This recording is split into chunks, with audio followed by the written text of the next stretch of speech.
It gives me great pleasure now to hand you over to my business partner, Bridget Day from Food Focus, to take you through our topic and also to introduce the presenters to you.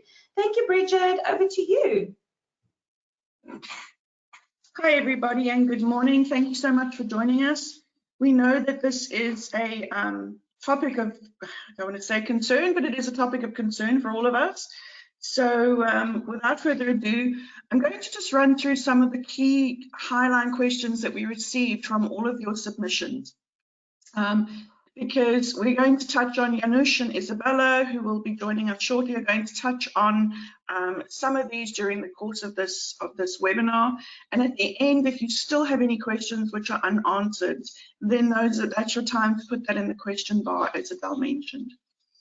So from the comments that you guys submitted to us, I think that there were a number of concerns about the number of drafts that have been issued and the sheer length of the document. A couple of people mentioned the order and the flow of the regulation was quite confusing and poorly done, which is something that Janusz has also mentioned before.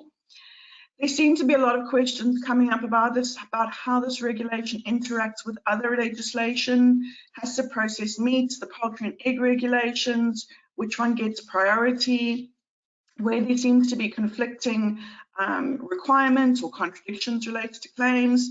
So that's going to be touched upon. Another concern of yours was the difference in definitions and also not being able to find the guidelines which were mentioned. Some of the specific topics that came up again and again from all the comments submitted were front of pack labeling and warning signs, the best before sell-by dates, health and nutrition claims, brand names, trade name restrictions that definitely seem to hit a sore spot. Very high on the list was all of the sugar-free claims, the artificial sweeteners, how that links to front of pack labeling, warnings, health claims, and then of course on top of sugar there's also salt, fat, and all of those in terms of front of pack labeling warnings. Some of the other significant issues was the categories and subcategories of additives. Preservatives labeling for food service was another one which there were a lot of queries on. Energy drink categorization, of course.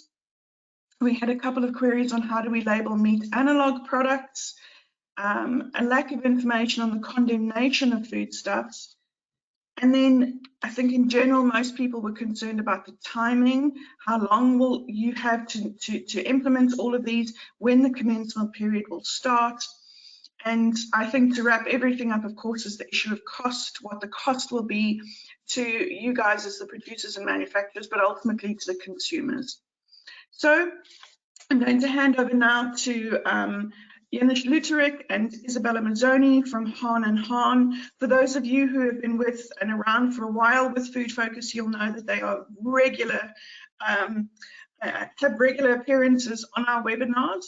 For those of you who don't, Janusz is going to give a very brief introduction, but thank you so much for joining us, and over to you, Janusz. Good morning. Okay. So I've listened to all the questions, and all I can say is all the answers are somewhere in the regulations. I hope we can point you to the answers, but there are no guarantees because in some instances it's quite poorly written.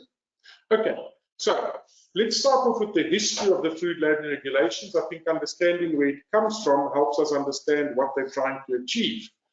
So first of all, the Foodstuffs, Cosmetics and Disinfectants Act, that's what FCD stands for, has certain sections, and those are the sections that give the minister the power in order to draft regulations.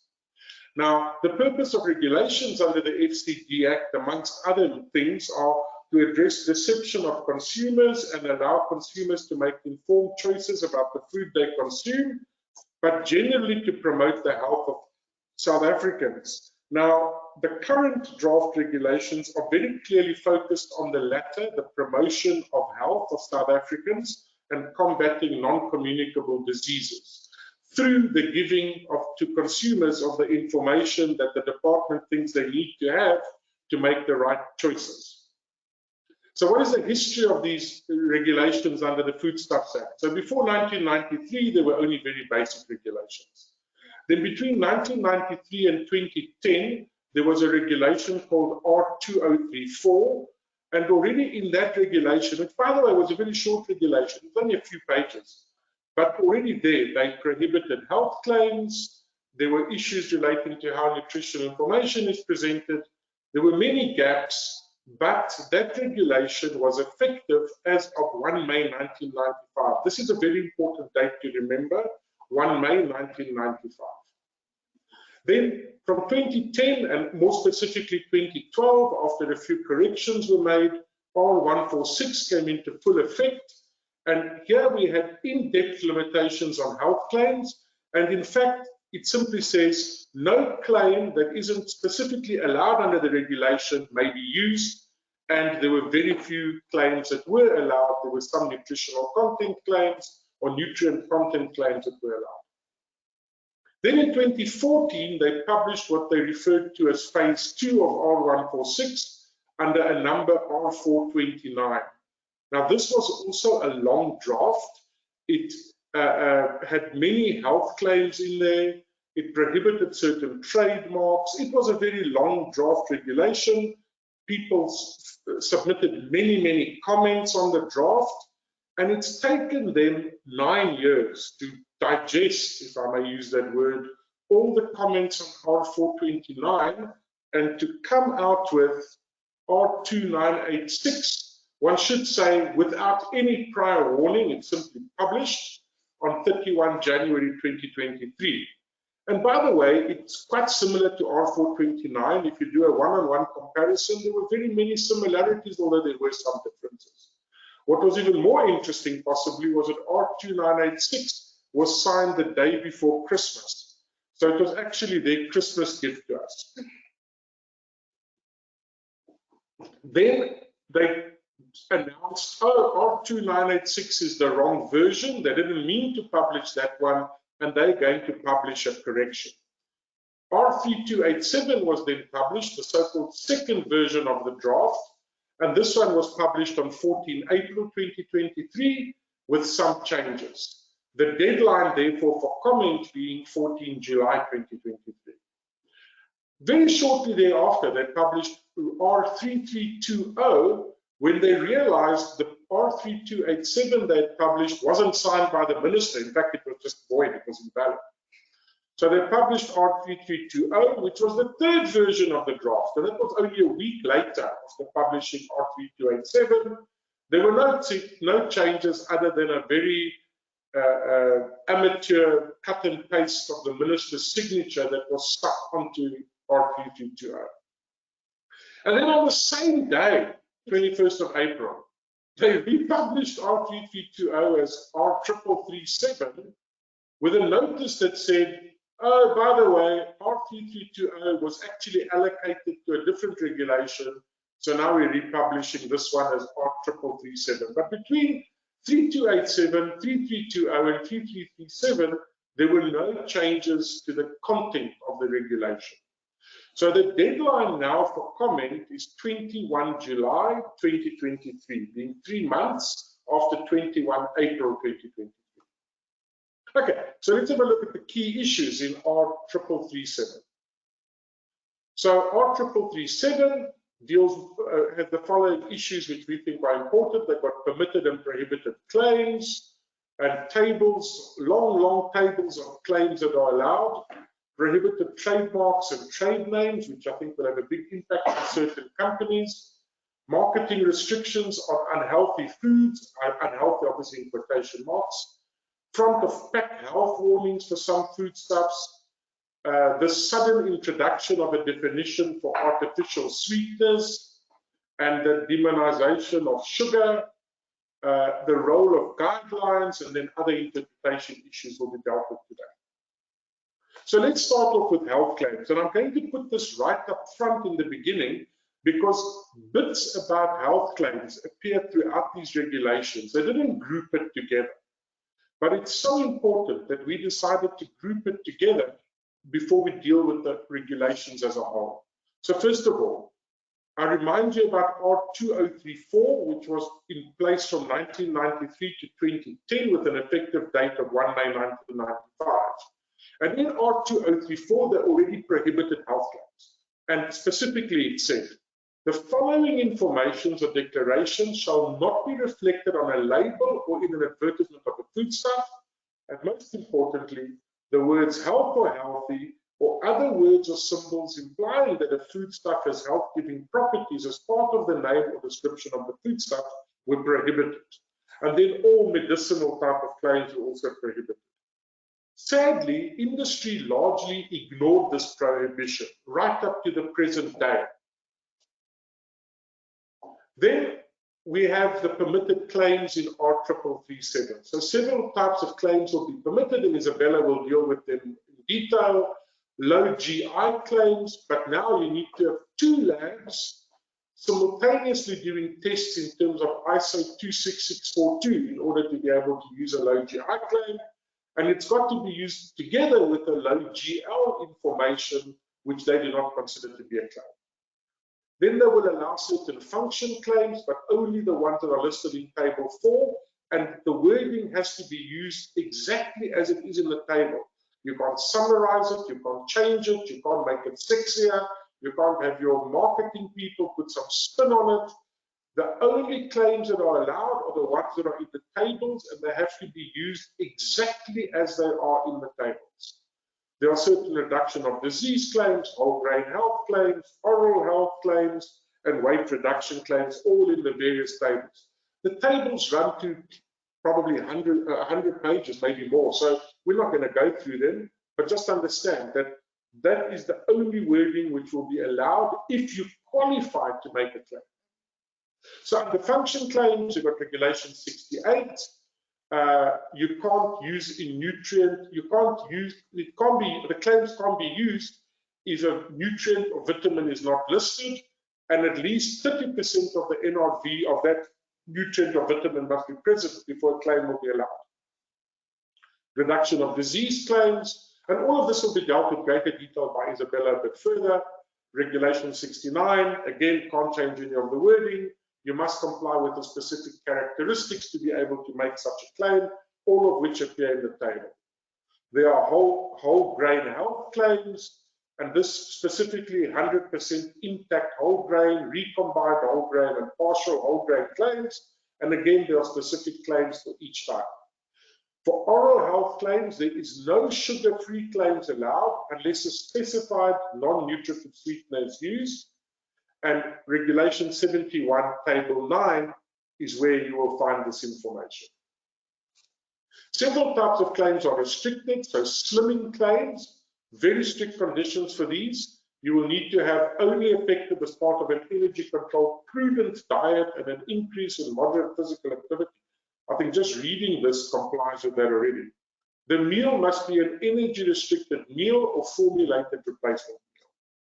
And then detoxification claims are considered to be medicinal claims and are banned. So let's talk about health claims in product names, because that's a very big issue.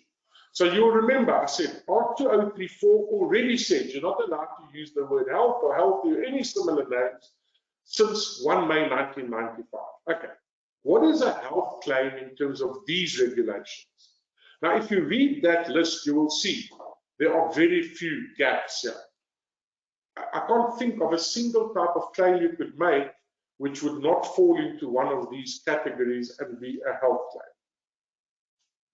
And then the regulations say, a claim with a nutritional message or health message which is not addressed in these regulations is not permitted on the labels or any advertisement thereof. So once again, if they haven't provided for a specific type of claim, it can't be used. You can't say, oh, well, they haven't dealt with this, therefore I can say what I want. No, the other way around. You can only use the ones they've provided. Then it says, these regulations apply to generic names, brand names, or trademark names. And you will see the writing that's in green on your screen every time. That's what was added between R2986 and this current draft.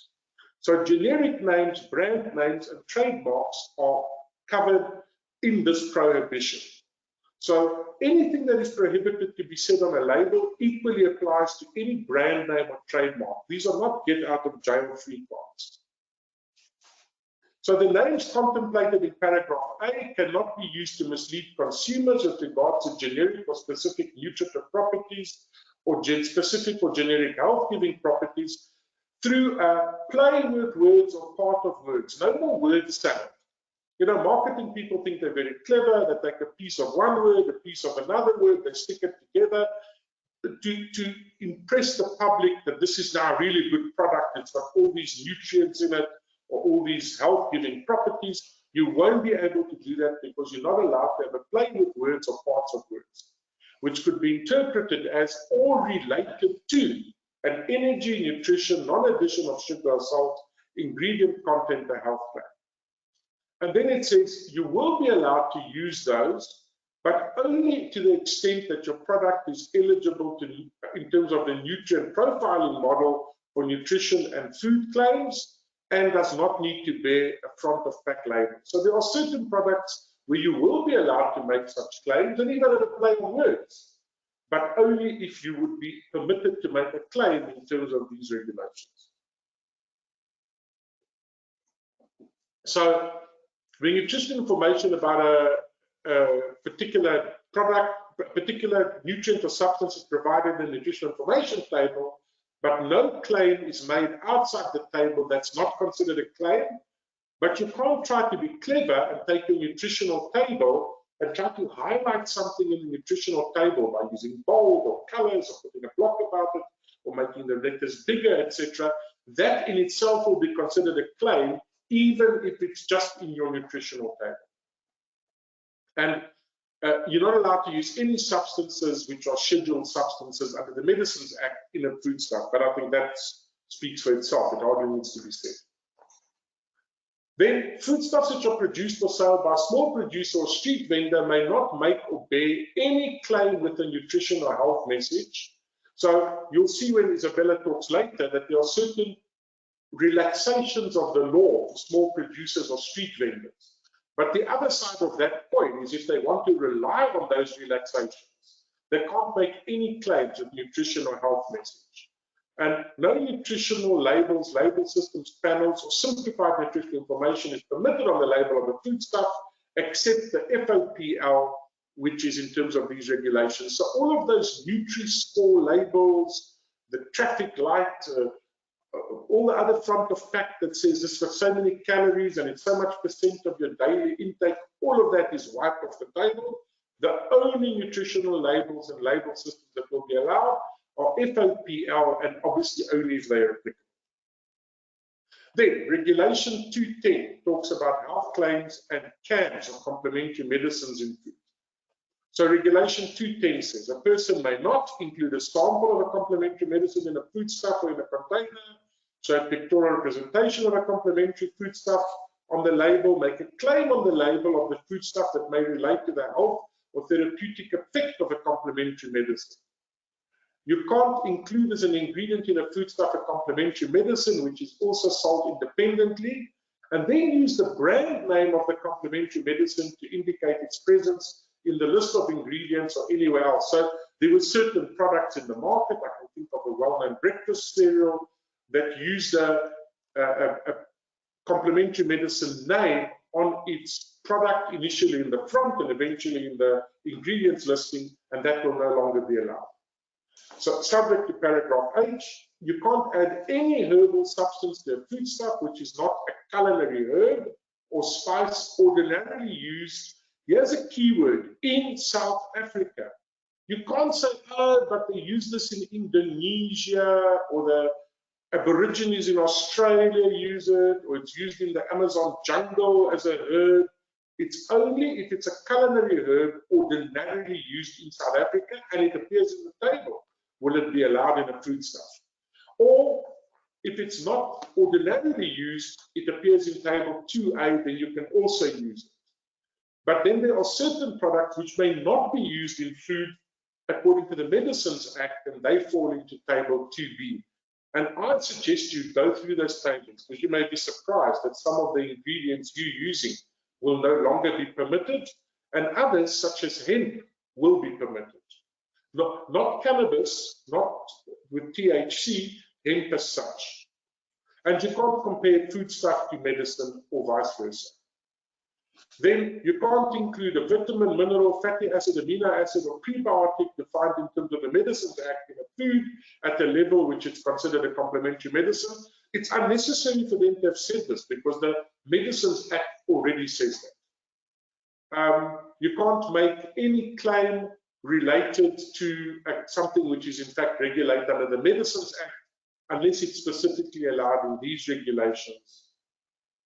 Then let's talk about artificially sweetened and addition of fructose. So notwithstanding regulation 36, we'll get to later, a foodstuff which contains added crystalline fructose or added artificial sweeteners, including tabletop artificial sweeteners, and you'll see when Isabella talks about definitions, artificial sweeteners include some products you might think are natural, may not make any claim with an energy, nutrition, or health message, or carry any endorsement logo concerning health. And this is a bizarre one, unless conclusive scientific proof. I don't even know if that's a scientific statement. I don't think there is such a thing as conclusive scientific proof. Scientific theories are always open to change. But in terms of this, you would need to prove that after 20 years of research, you can show that it doesn't contribute to the risk of developing any non-communicable disease. Well, in effect, no new ingredients of this type, because you need to use it for 20 years to be able to show that they don't contribute to non-communicable diseases. Then they have this concept of a fake foodstuff. I'm not going to spend too much time on this, but yeah, what can I say? They thought that it's necessary to include this definition. If you read this definition, you might think, gee, diet colas or diet soft drinks fall under such a definition. But in fact, they've got a bee in their bonnet about this. And products which are considered fake foodstuffs may not make any claim with energy, health, and nutrition message. Now, Isabella went to, and I'll mention it, to Discount, and she found a syrup that was on sale, which had like a measuring tape image wrapped around it, so it's apparently for weight loss. It meets exactly this requirement of a fake foodstuff. For suggested uses, it says you can put it on your waffle. So I'm not quite sure how you're supposed to lose weight by eating the syrup on your waffle, but supposedly that is what they are trying to combat through this definition of a fake foodstuff. Then cosmetic claims are health claims, so you won't be able to claim that the food you're selling makes you more beautiful or improves your skin or anything like that. No more beauty claims. Beauty claims will be considered an illegal health claim. So do they have the power to regulate like this? As I mentioned, the minister has powers under the Act, and the object of the regulations is to stop deception, misleading of consumers, to advance public health, and the constitutional rights must be balanced, the right of free speech and freedom of choice versus that to public health. And in the tobacco advertising arena, there has been litigation like this. It's been to court, it's been over to the Constitutional Court. And just like in other countries, in South Africa, it was found that the right to free speech by someone that's selling something unhealthy is not, that cannot trump public health considerations, and they were prohibited from advertising tobacco. So I believe they do have the powers to make these type of regulations. I have clients that have said to me, actually, this was already when it was R429, but they can't make a rule like this. We have a registered trademark. So you need to understand that a trademark is not an absolute right to use as you want.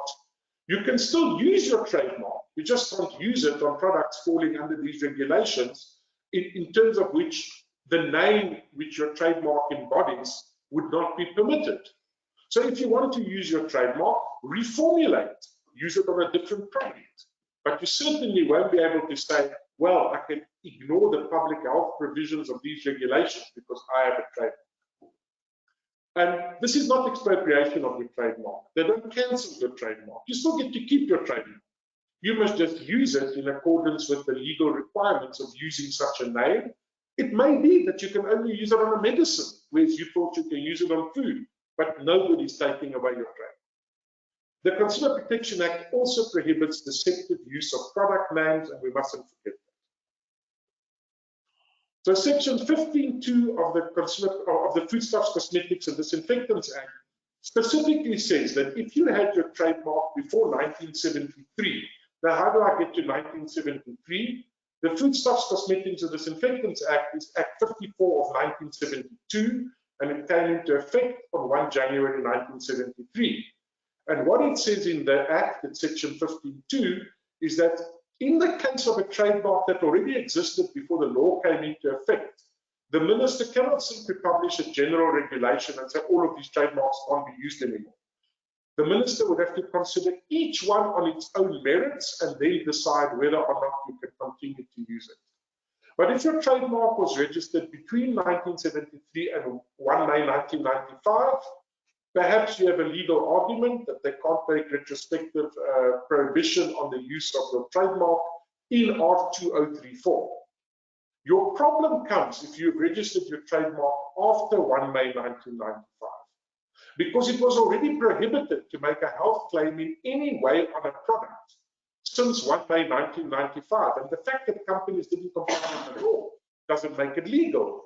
If I steal cars and eventually I get caught 10 years later stealing my 10th car, it's not a defense to say, well, you didn't catch me the first 9 times, you can't prosecute me now for the 10th time. So I think people that only registered their trademark after 1 May 1995 have a very, very serious problem in terms of R3337 if the use of their trademark would result in a contravention of these regulations. So what now? Well, they can implement these regulations with very short transition period, which, as you will see later on, they do. The wording of the regulations related to the trademarks might be subject to challenge, and as I described, especially for trademarks older than 1973. If you had a trademark between 1973 and 1995, challenging it legally may slow down the department, but I think ultimately they will be successful in prohibiting the use of those trademarks. So if you have those types of trademarks, I would strongly suggest considering reformulating or rebranding. And then what is the legal position of guidelines? Because that comes up a lot. So first of all, the Section 15.6 of the FCD Act says that the minister shall, not less than 3 months before making a regulation, publish a regulation for comment. But the guidelines were not published for comment. They referred to profusely throughout the regulations, but they're not available anywhere.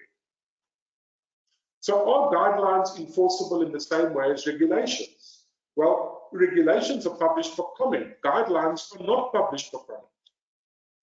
The FCD Act does not consider the issue of guidelines. There's no specific provision for the Director General or anyone else to simply publish guidelines and suddenly they're law. Some officials have stated they are not enforceable and are intended only to guide a person on how to comply. But then there are certain regulations that can't be interpreted. And in fact, there's one that Isabella talked about later, which says you need to comply with a certain guideline. And therefore, there's a problem with the way this has been done. You can't publish the regulation. Guidelines are not open for comment, but yet, in order to comply with the regulations, you have to comply with the guidelines.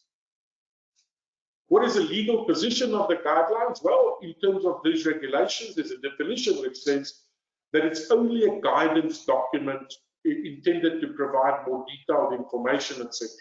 But as you'll see in the way the regulations are written, they do a lot more than that. They try to make compliance with the regulations subject to meeting what is in the guidelines. Okay, interpretation issues. There were some questions that Bridget raised. And there's definitely an overlap between various acts and regulations. Now, in our law, unless specifically stated, one regulation is not subordinate to another regulation, especially when it's under different acts. So there's a regulation under the Agricultural Product Standards Act, and this one is under the Foodstuffs, Cosmetic Disinfectants Act under the Department of Health. There's no automatic trumping of the one by the other. You will see throughout the regulations, they do cross-reference the Agricultural Product Standards Act, and in that case, you will have to go look at that act and those regulations. But otherwise, each ministry operates in its own silo and writes its own regulations. If there's a conflict, you need to try and apply both. And to the extent that you can't apply both, only then there is a real problem. The proper legal method for resolving this is an interministerial committee should be established. Whether or not that will actually happen is a whole different story. Then we have interpretation of regulations. Now, government officials cannot alter regulations, so you can't write to the Department of Health and say, I think you've excluded something. Can't we be using this or using that? And then they say, oh yeah, no, you can do that. That would not be valid. Regulations are published for comment and eventually signed by the minister. Someone in the Department of Health cannot, by sending you an email, change what the regulations say or mean in the Department of Health. Under the Agricultural Product Standards Act, there is specific provision for dispensation. And then if you meet the requirements for dispensation, the executive officer under the Agricultural Product Standards Act can grant a dispensation. There is no such provision under the Department of Health. Beware of officials providing interpretations of regulations. We've had instances where an APS inspector approves a label, and then another APS inspector comes along, orders a removal or sale of the product for non-compliance, and simply says, well, I don't care what the other APS inspector said because they're wrong. The regulations are what they are, and this is what they mean. And then you would need, under the APS Act, to file an appeal, or whatever the procedure is. And also, very importantly, for interpretation issues, guidelines are not the same as regulations. Let me hand over to Isabella. She will take you through the definitions. Good morning, everybody. Okay, so I think what's really important to note about the definitions is that you're not just going to find them in Regulation 1. In Regulation 1, there are actually 117 different definitions. So we're not actually going to go through each and every single one of them because that will take the entire day. But what's really important to note is, for some reason, the department decided to just spread the regulations throughout the definitions throughout the regulation. So sometimes they'll appear in Regulation 45 or whatever the case may be. They just don't all appear in Regulation 1. And we thought with the amendment between R2986 and the current version of the draft, they would actually just do a simple copy paste and put them all into Regulation 1. And that hasn't exactly been the case. I think they only did so for about four definitions. The rest all still appear within and throughout the regulation. It's truly bizarre. So yes, very important. I would say this is one of, between this section and the exemption section, I think that these are the two most important regulations to go through when you're dealing with your product specifically. So let's just have a look at some of the more important definitions. We have the definition of an additive, where they've now specifically excluded a processing aid. This has been a bit of a contentious issue, so now that it's finally been dealt with in this draft regulation. They've put the definition of a processing aid in Regulation 36.2, as I said. Should be in Regulation 1, but it's in Regulation 36.2. And here they've advised that it is a substance not consumed as a food ingredient by itself, intentionally used in the processing to fulfill a certain technological purpose during processing, and which may result in the non-intentional but unavoidable presence of residues or derivatives in the final end product, and it need not be declared in the list of ingredients. So they've actually added this into the regulation. Very important, they've added the definition of best quality before date in this new revision. And here they've said that it means the date which signifies the end of the period under any stated storage conditions during which the unopened product will remain fully marketable and will retain any specific qualities for which implied or express claims have been made. However, beyond the date, the food may still be acceptable for consumption. So they've actually added this in, and they've added the fact that best before date has the same meaning. We'll get to the date marking a little bit later, but this arguably could say that, or could mean that we could replace best quality before with best before date. However, they haven't expressly said this in the Regulation 8 date marking section. So it's a bit of another contentious issue that I think the department just needs to clarify. They have added the definition of children for the purposes of FOPL marketing, and they've said that it is all children 18 years and under. Pretty sure when you're 18 years old, you are a major legally in this country, so this might be up for comment as well. They've added the definition of natural coloring foods, except it's now in Regulation 16 as opposed to being in Regulation 1. And it is very different from the coloring regulation R1008 and the coloring definition in Regulation 1. They've said that natural coloring food is the only single ingredient agricultural commodities using a compound foodstuff which have the natural ability to color food, such as but not limited to, and they list a couple of options: tomato paste, cherry juice, etc. may be called natural coloring food in the list of ingredients in parenthesis after the name of the ingoing ingredient. And these foodstuffs or ingredients have specific aromatic, sapid, or nutritive properties with a secondary coloring effect. Those in the coloring industry will know that this is a bit of another contentious issue, as it doesn't deal with all of the natural coloring foods as is done overseas. There are also various date definitions for the manufacturing date and the packaging date. They've added the definition for bulk stock to say that there are foodstuffs, ingredients, or additives which are sold in large quantities to other foodstuff manufacturers or catering establishments. So that's a new addition. They've put a definition of a claim, which now includes a trade name or brand name and referring to the characteristics of a product, in particular to its nature, identity, nutritional properties, composition, quality, durability, origin or method of manufacture. It's quite a long definition for a claim. They've added the definition of a preservative to say that it means an additive that prolongs the shelf life of a foodstuff. However, this does not align with the definition as per R965, which is the preservative regulations. They've amended the definition of processed, and if you have a look at that, which I think is also really important, it's far less, it's actually far broader than it was previously. And it could be seen that juicing is now considered a process, which has various effects based on what the regulation says. They've now added the definition for raw processed meat, but it does not align with the various definitions under the APS Act. So really important to comment on that if you're within this industry. They've added the definitions for street vendor and small producer, as you'll see here.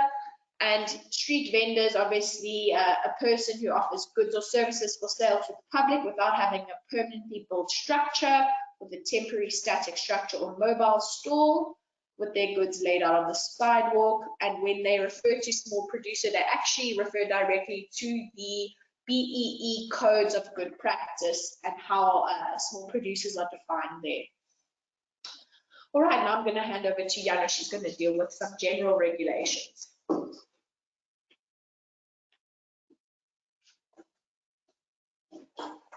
All right, so let's just go through some of the basic regulations. Actually, I always say to people, always read the beginning and always read all the way to the end, because there are important things at the beginning and at the end. So in this instance, let's start at the beginning. A person may not manufacture, import, sell, and clearly they now include donate or offer for sale any pre-packaged foodstuff, unless the container or bulk stock is labeled in accordance with the regulations. And then very importantly, if you are a person that now manufactures, imports, sells, etc., you must provide accurate information regarding the characteristics, origin, composition, quality, nutritive value, nature, or other properties of a foodstuff. And this is an important one. I should have highlighted this in red as well. And the time and place of its manufacture to the consumer. Time and place of its manufacture, let that sink in to the consumer. Other sections of regulation 2 deal with things which are superfluous. Again, I don't understand why they bothered putting them in the law. It's things that are just natural consequences of law. 2.5 to 2.7 deal with compulsory traceability, supplier information files per ingredient, and make it a criminal act not to provide to an inspector within 48 hours of request the supplier information file. Again, it refers to a guideline. We don't know what that guideline is. Anyway, we presume it will be made available in time. 2.8 and 2.9. 2.8 we understand. It says you can't make any reference to the Department of Health. 2.9 is a very, very strangely worded section. It talks about endorsements being voluntary. I don't know who wrote that, but I can't understand what it is that they tried to say there. 2.10 I've dealt with already. That's the one that says that there's a prohibition on cams in foodstuffs and making any sort of medicinal claims based on complementary medicines, etc. So this one is potentially very problematic to a number of foreign-based companies, potentially some South African-based companies that export. It says you need to have English and optionally a second local language.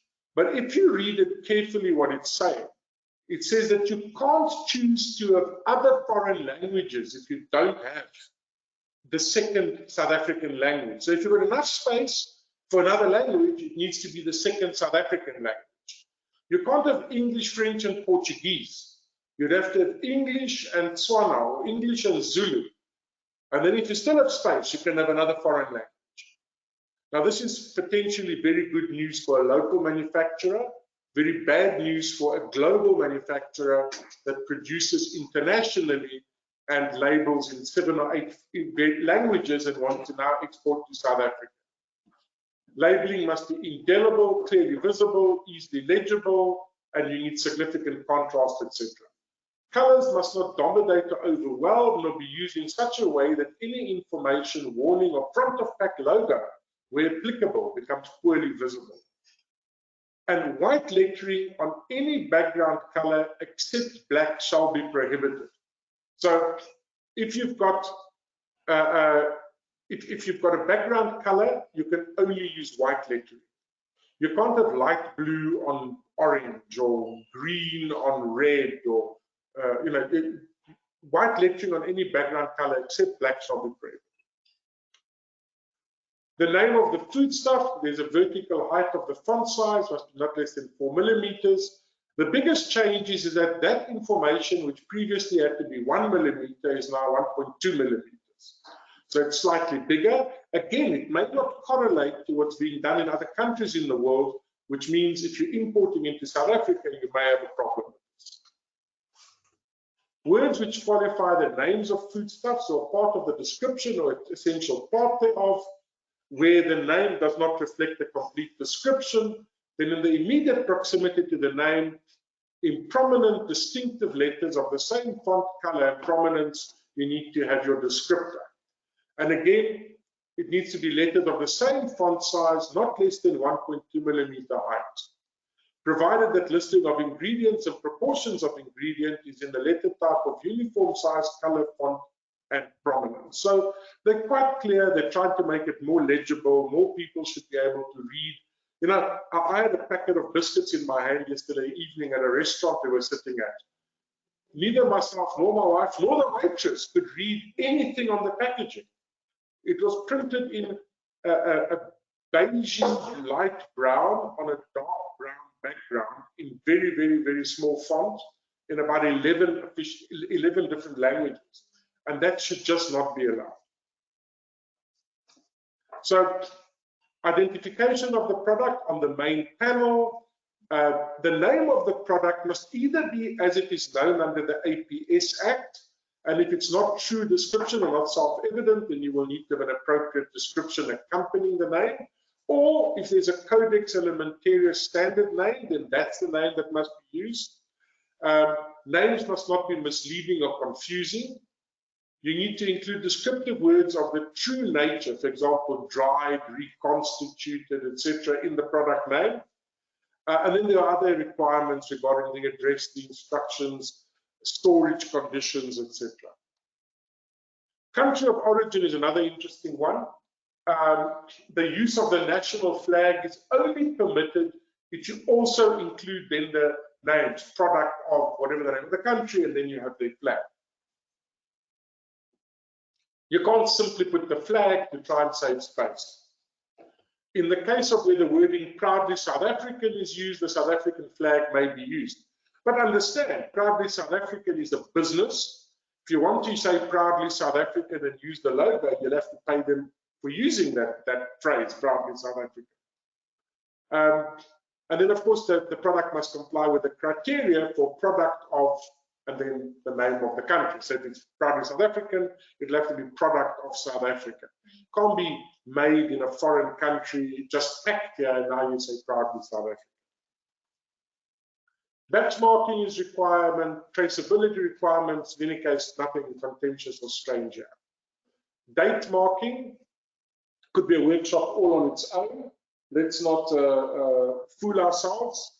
So no more sell-by dates. Sell-by dates are history. No more BB. You can't say BB. You need to have the full wording.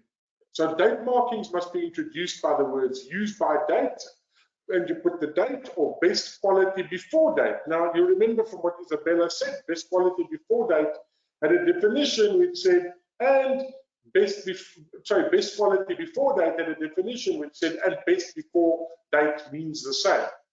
But here they specifically say that you need to use the words best quality before date. So comments must be sent in on this, otherwise it's going to end up you having to use all four words, best quality before date. Then you also need date of manufacture where sub-regulation 11 applies, or the date of packaging. So now you're going to have various dates on your product. You're going to have the date of manufacture and your best quality before date. You'll see there's another twist to this in a second. So if not determined in relevant coding standards or other national legislation, the following date marking shall apply. If you need to consume something before a certain date to ensure safety and quality, what we used to call for perishable foodstuffs, you will need to have a use by date, but now you can also use the word expiration date. Expiration date, I don't know if you want to use that, but you'll be allowed to. Where it is not a foodstuff that is perishable and the safety thereof will be affected, then you can use the best quality before that. So the date marking must, irrespective of the quality or safety, declare the manufacturing day, month, and year. Now, if you just go back to the previous section here, it says in 2, in the case where sub-regulation 11 applies, you need to have this date of manufacture. But in sub-regulation 8, they say the date marking must, irrespective of quality or safety, declare the manufacturing day, month, and year. So then it says, food business operators receiving bulk food product and dividing it into smaller units for retail and repackaging it are responsible for ensuring that labeling information required is carried over correctly. So you can't open a box which said sell by 30 May. And then when you repack it, your scale printer prints a 15 June date on it. That would be a problem. You'd be in contravention of it. So after the best quality before date is reached and the food safety is not compromised, you may still sell the food, but they've now introduced these 2 exceptions. The one is foodstuffs intended for infants, children, and young children. That one I can understand. But the second one is very odd. And foodstuffs where the nutritional value has been enhanced. So any foodstuff, for example, breakfast cereals, which are dry products, but which have been enriched with vitamins, would not be allowed to be sold after the best quality before that.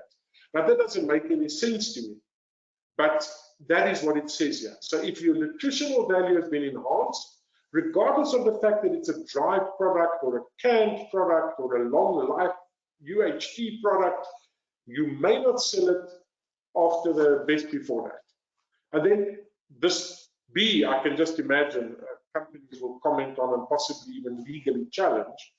Imported foodstuffs must have a minimum of 12 months before the end of a best quality before date to ensure sufficient time for sale. I want to see how they get this right with grapes from Egypt and strawberries from somewhere and oranges from Israel. I want to see the blueberry that has a 12-month best before date. But this is what it says. So there are prohibited statements in terms of Regulation 9. And first of all, understand, it includes trademarks, very importantly. All of these prohibitions, it doesn't matter if you have a registered trademark, this will still apply.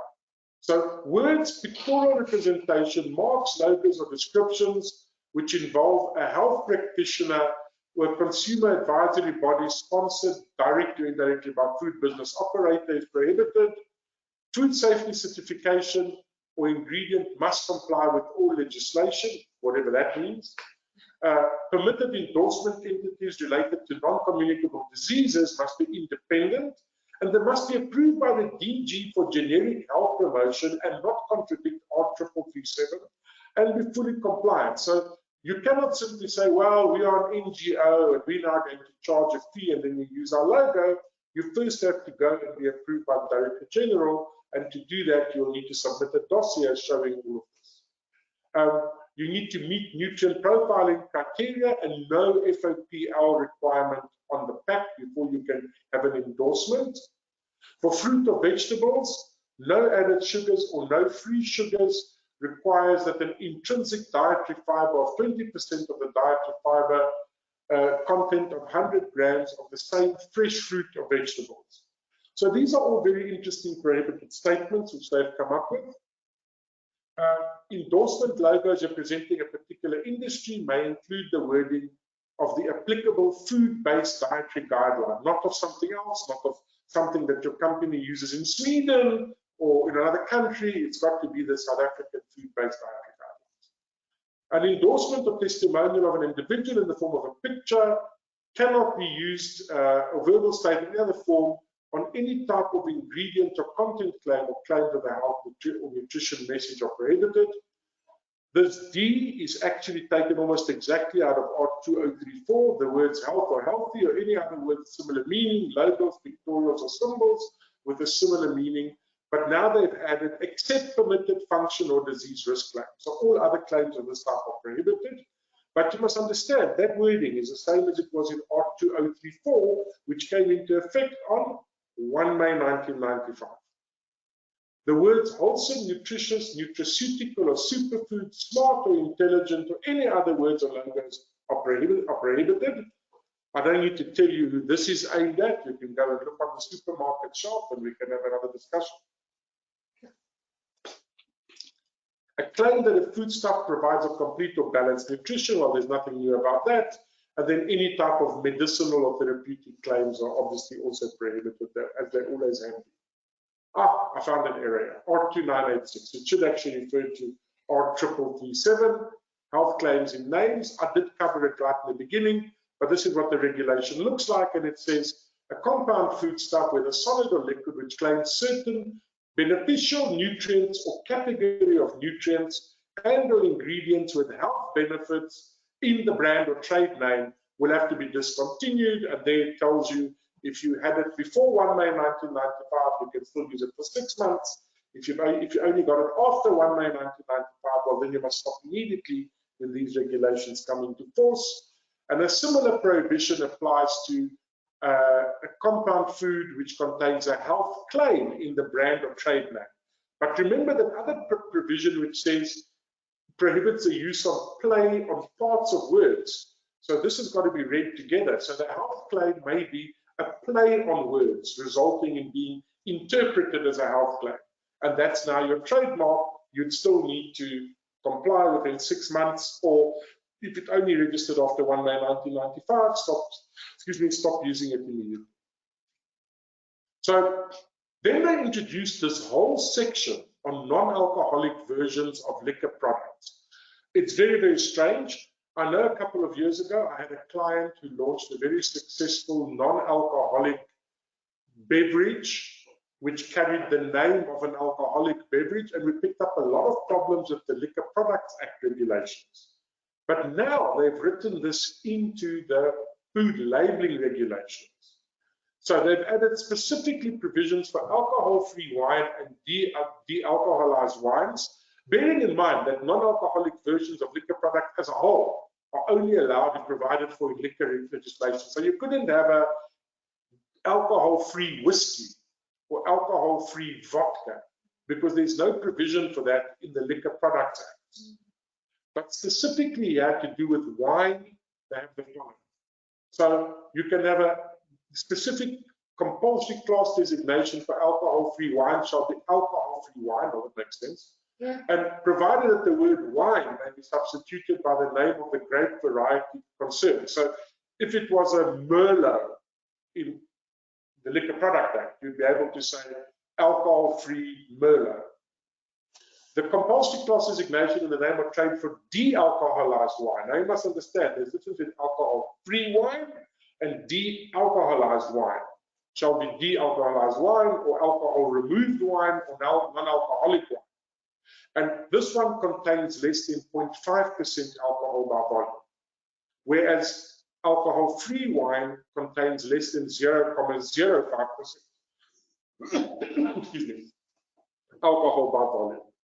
So the alcohol amount does not need to be indicated, provided the wine complies with what was stated. So alcohol-free wine, again, it's defined there. I'm not going to waste your time going through this. You can add glycerol after de-alcoholization, antifreeze, in other words, because that's what glycerol is. 0.05% if it's alcohol-free, de-alcoholized 0.5%, and again, you can add, tongue-in-cheek, I'm saying this antifreeze, but you can add glycerol. Okay, and then you can undergo various processes and add substances which are permitted for wine. So now you're going to have to refer back to the Liquor Products Act.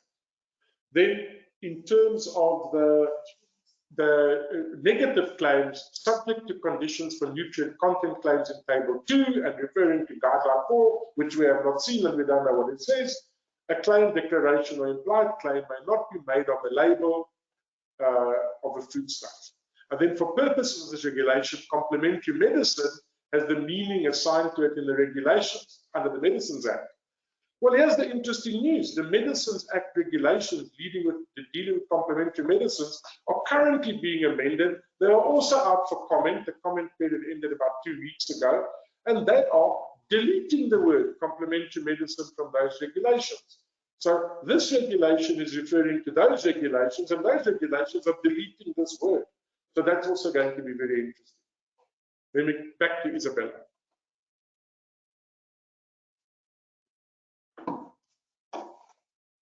All right.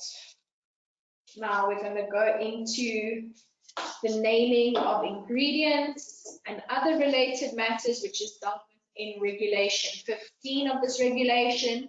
And here they've actually decided to deal a bit with meat, which is very interesting. They've said here in 4A, mechanically recovered meat, or any word such as mechanically separated meat, deboned poultry, or any other similar term must be written out in full. This is a brand new requirement.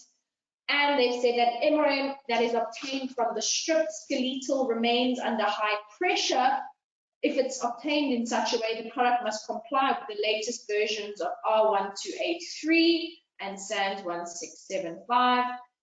They used to refer to the SANS, they now refer directly to R1283 in all respects, and it must be specified in the list of ingredients whether it is low or high pressure mechanically deboned meat. So this is not even a requirement in any of the meat regulations, but now they want you to put this in your ingredient statement for MRM.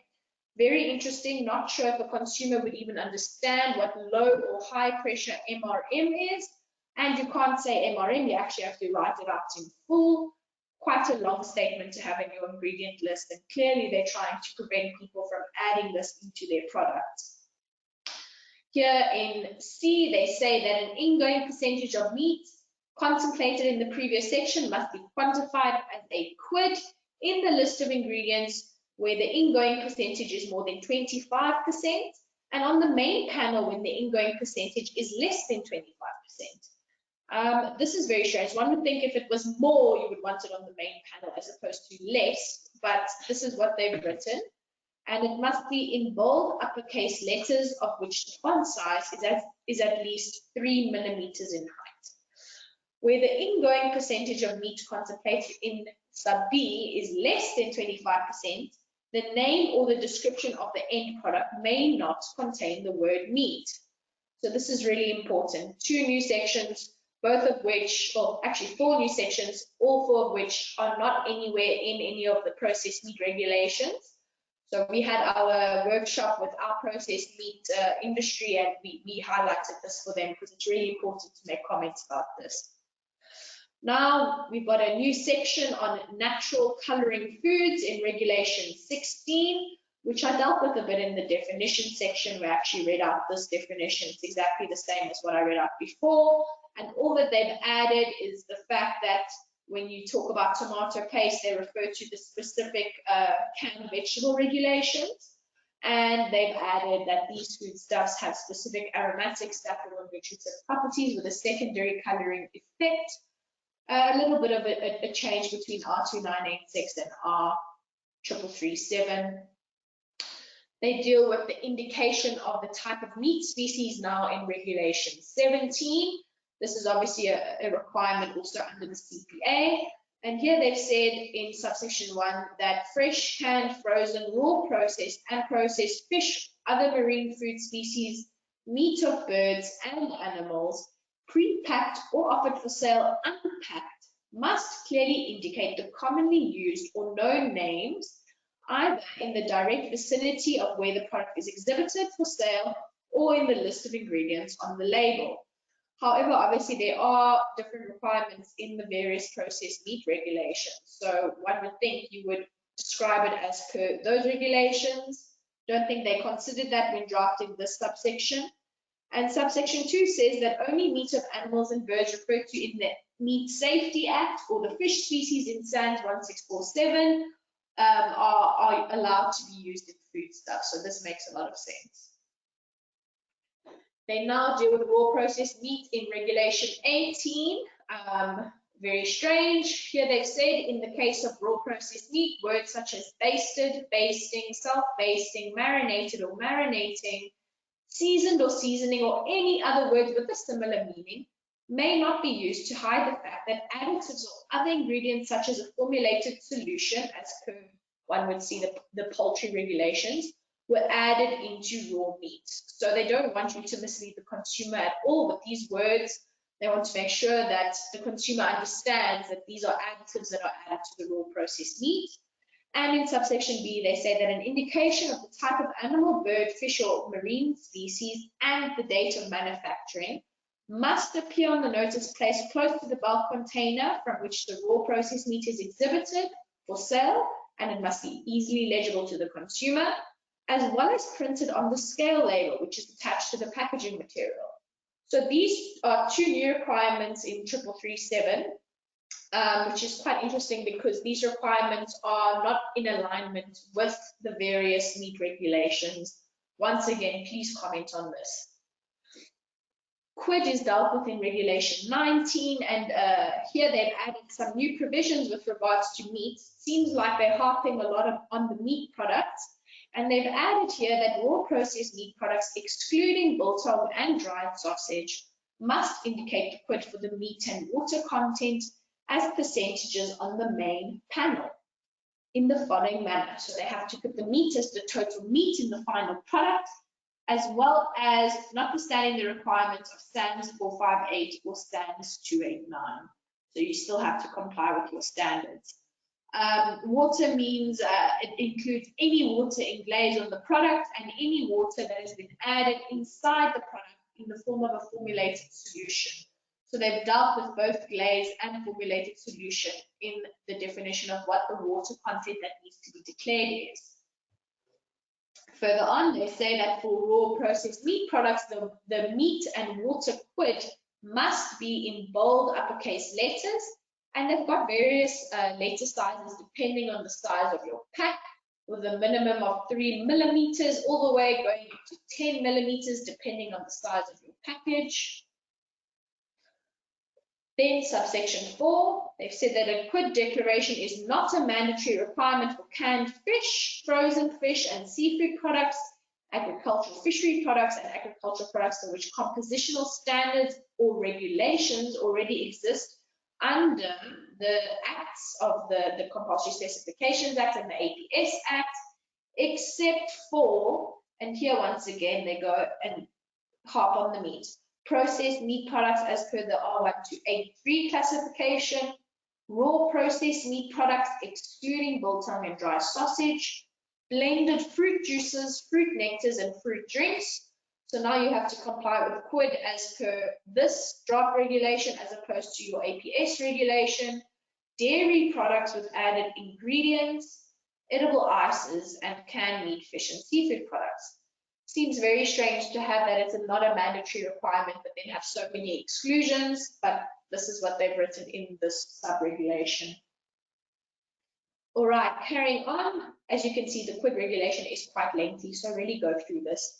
They've said that in cases where the quantitative content of an emphasized ingredient varies from batch to batch, an internal specification which stipulates a minimum and maximum amount is required as part of the product specification as per the supplier ingredient information files, and in which case the percentage declared on the label must always be the lower one. This, I think Nigel spoke about a lot in our previous workshops, and this is a very strange addition they've added in here. Now we're going ahead to Regulation 21, where they deal with added water, and here they've said that obviously it must be declared in the list of ingredients, and water that is added as an ingredient or through the processing of a foodstuff must be declared unless, and then they give a whole lot of unless examples, so all the exemptions, but as you can see, they've excluded raw processed meats in each one of these.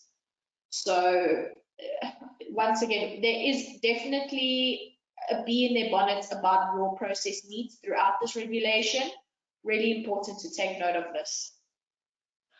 Added caffeine and alcohol contained in foodstuffs now has their own regulation in Regulation 22.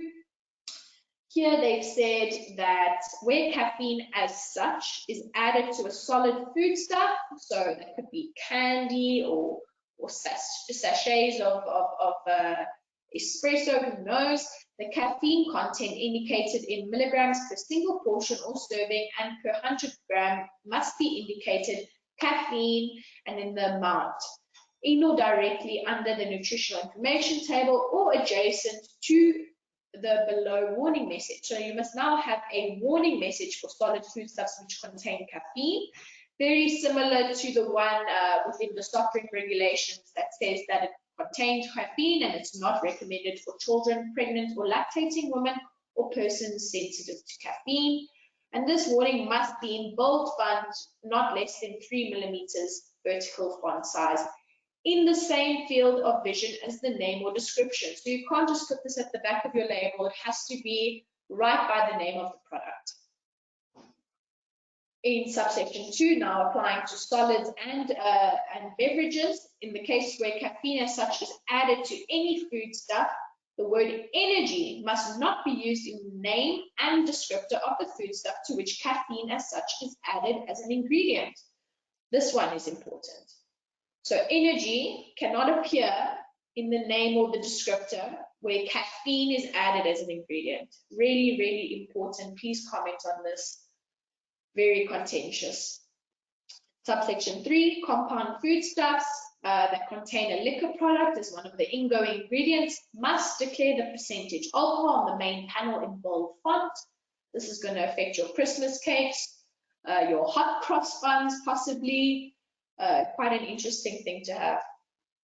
Now in Regulation 23, they deal with fats and oils, and they've actually finally amended this to add cold extraction into Regulation 1. It used to appear here in Regulation 23. Now it appears in Regulation 1, and they've defined it as that it's with regard to edible vegetable fat and oil manufacturing, oil obtained by mechanical procedures or cold press. They've actually, for some reason, shortened it. It used to be a bit longer in R2986, so obviously a bit broader. And then in 23.1d, they explain what hydrogenation means, and they differentiate between fully hydrogenated and partially hydrogenated. Bulk stock is dealt with in Regulation 24, and here they say that it is a foodstuff which is ordinarily sold in retail as individual units, but in wholesale as multiple units per container, and label information becomes obscured and inaccessible to consumers as a result of the external packaging of the container in which it is transported and offered for sale, irrespective of whether clear shrink wrap is used or not. So they have the following minimum labeling information which has to appear on the bulk or the multi-pack as per this regulation, and it is the name of the product, the address of the manufacturer, the special storage conditions, allergen information, batch code, and as well as the appropriate date marking. They've added a new provision in R3337 to say that bulk size cheese and dairy type processed meat loaves shall have both a manufacturing date as well as a repackaging date when sliced into smaller units on both the bulk size unit as well as the repackaged unit. And I think Janusz and I discussed a little bit earlier, they're actually going to have 3 dates because they'll also need to have a use by date. Seems a little bit excessive, but here it is. Small packages, this is really important stuff within Regulation 25. And here they've said that regardless of whether it's a small package or not, you are not exempt from an FOPL logo, which is what we're going to go into a little bit later.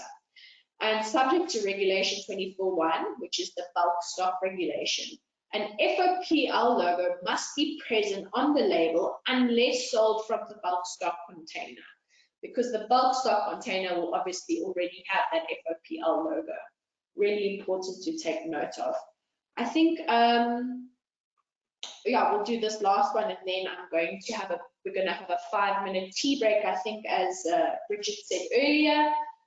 They've added a section about the additions regarding the foodstuff vending machines in Regulation 27. And here they've actually said that pre-packaged foodstuffs, which are required to bear a mandatory FOPL, shall be packed in the vending machine in such a way that clearly displays the foodstuff with the main panel on which the FOPL logos are clearly visible from the outside of the machine. And this is really interesting because if you have to think about FOPL, which we'll get into a bit later, it also includes artificial sweeteners. And obviously all your soft drinks will need to have the FOPL logos. And your normal vending machines that contain your soft drinks they aren't actually see-through. Most of them have a panel that advertises for a specific brand, and then they'll have the buttons with the various items inside, but you won't necessarily be able to see through your vending machine.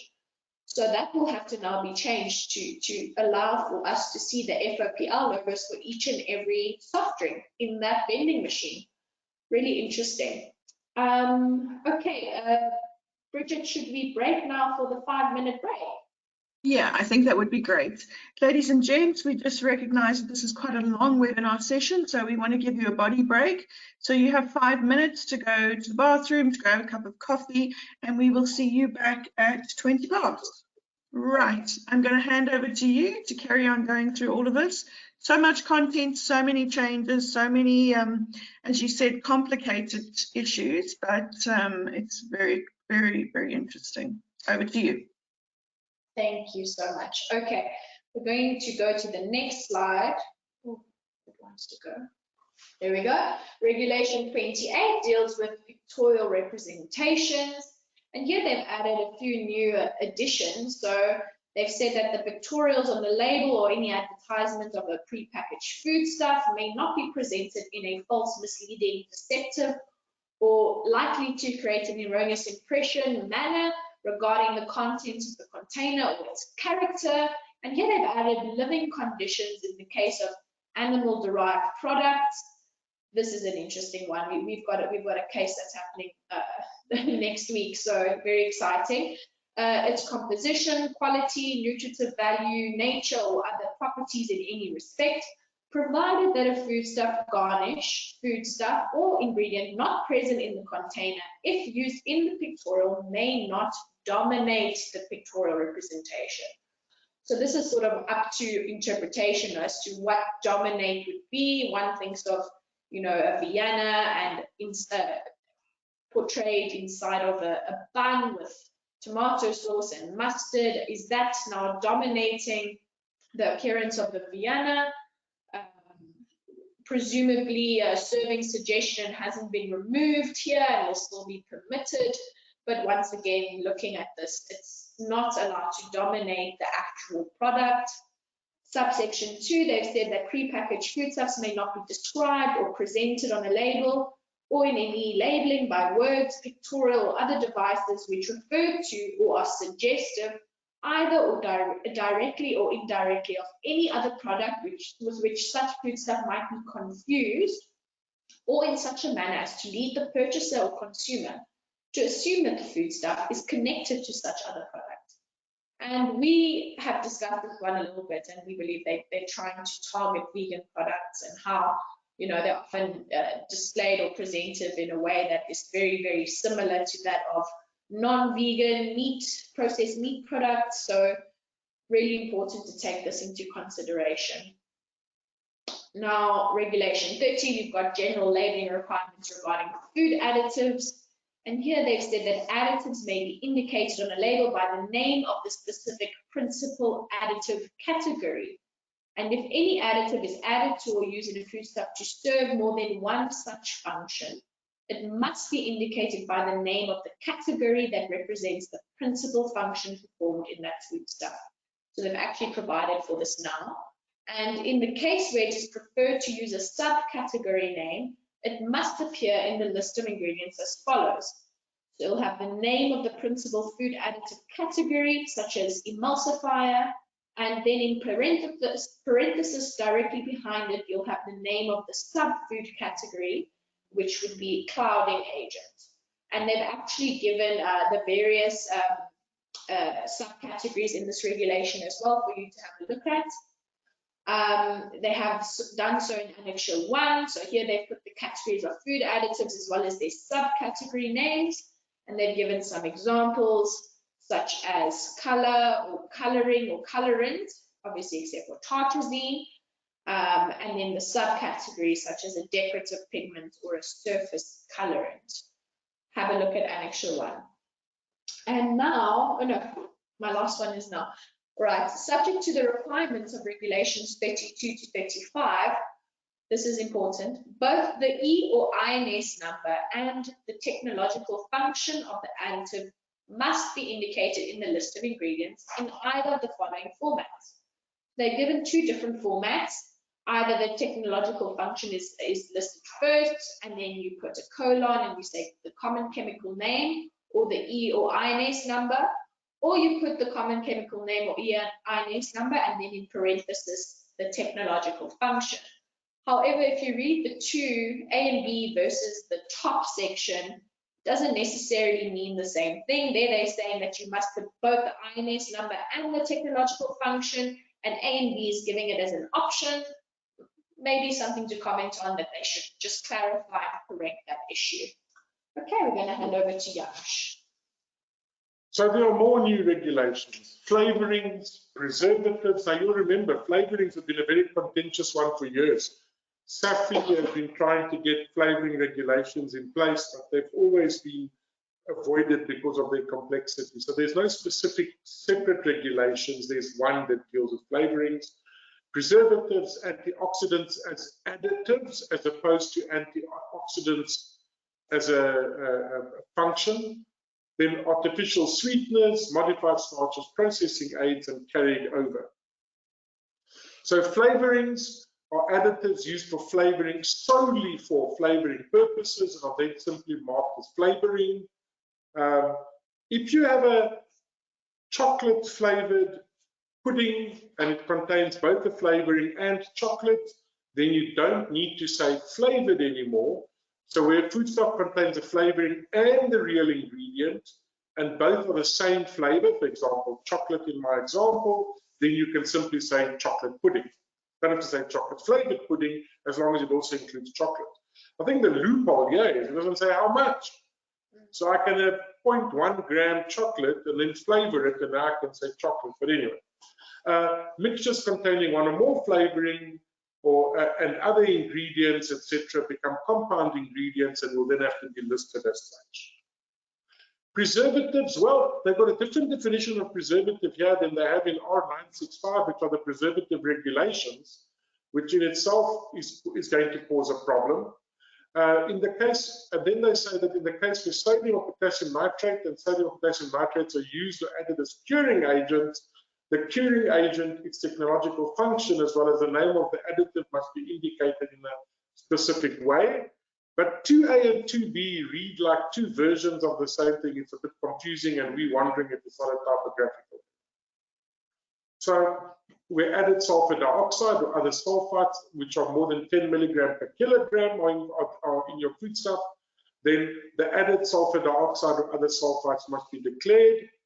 Where the added sulfur dioxide or other sulfites do not necessarily form part of the ingredients, but are transferred to the foodstuff to contact your packaging material, or where the skin of whole unpeeled fresh fruits and vegetables was treated with added sulfites, the presence of added sulfites, irrespective of the level, must be declared on the container, packaging, or label, etc.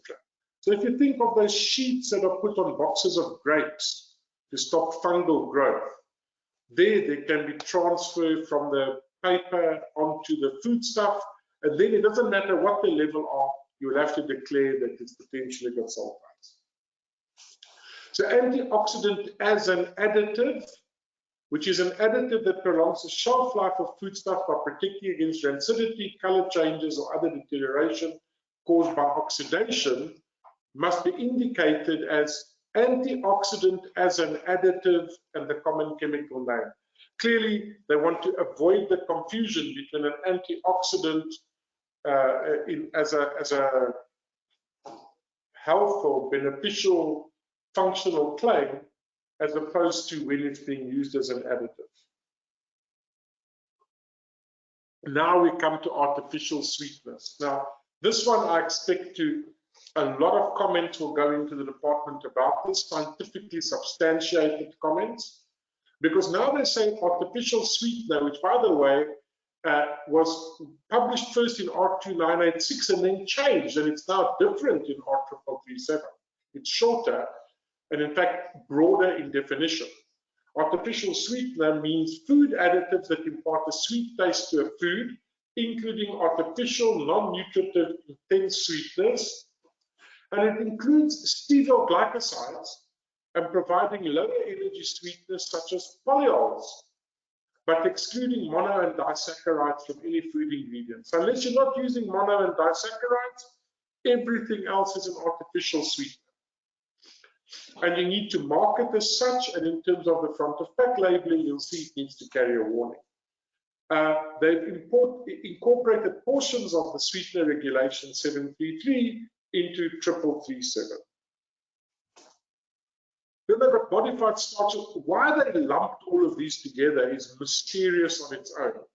Why they would lump modified starches, processing aids, and carryover of additives into one regulation, who knows?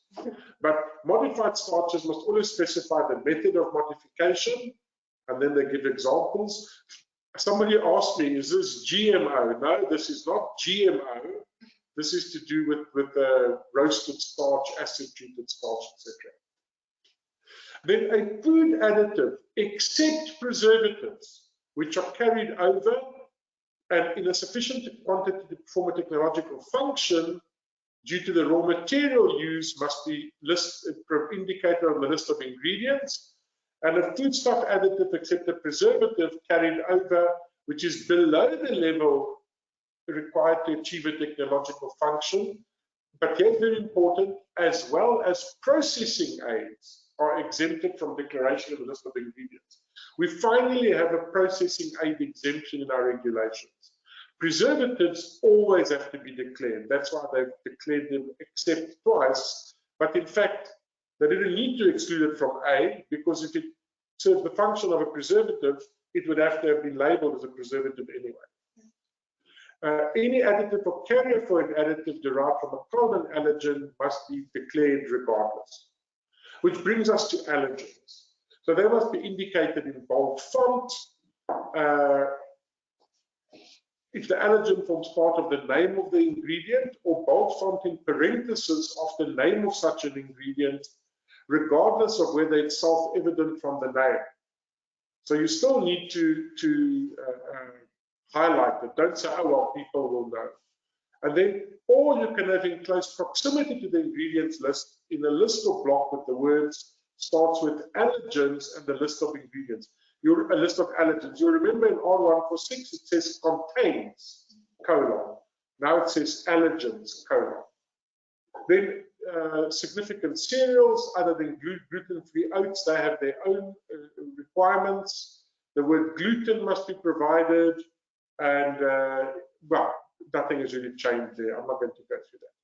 In the case of sulfites, the presence thereof must be indicated with an amount equal or more than 10 ppm. But as we described, if it's a contact transfer of sulfite, then you need to declare it regardless of the quantity. The following ingredients derived from common allergens are exempted from the requirement to indicate appropriate allergen labeling, and they give certain examples which make sense. In other words, it's processed to such an extent that the allergenicity should have disappeared. And they talk about wheat-based glucose syrups based on barley.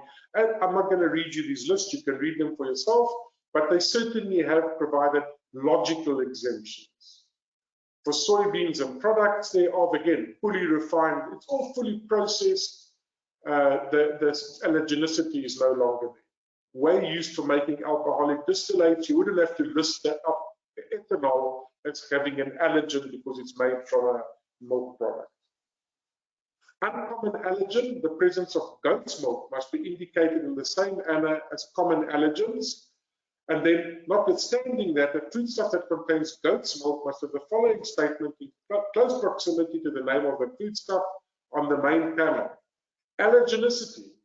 Cow's milk allergic individuals are at high risk to react to goat's milk. It's strange that you need to have this and you don't need to have a notice that says allergenicity, cow's milk, full stop, when you only have cow's milk. You have to warn people that they're at risk if they drink goat's milk because it's similar to cow's milk. But anyway, I don't know why they suddenly require this. In close proximity to the name of the foodstuff on the main panel. This isn't something at the back at the ingredients list. This is front and center. And again, similar with the peanut allergic individuals and the case of lupin and lupin derived ingredients. So allergen-related claims regarding to gluten-free and naturally gluten-free foodstuffs, they provide you with the requirements for gluten-free, the 20 milligram per kilogram remains. Then it says foodstuffs containing pseudo cereals which are non-grasses such as buckwheat, quinoa, and wild rice.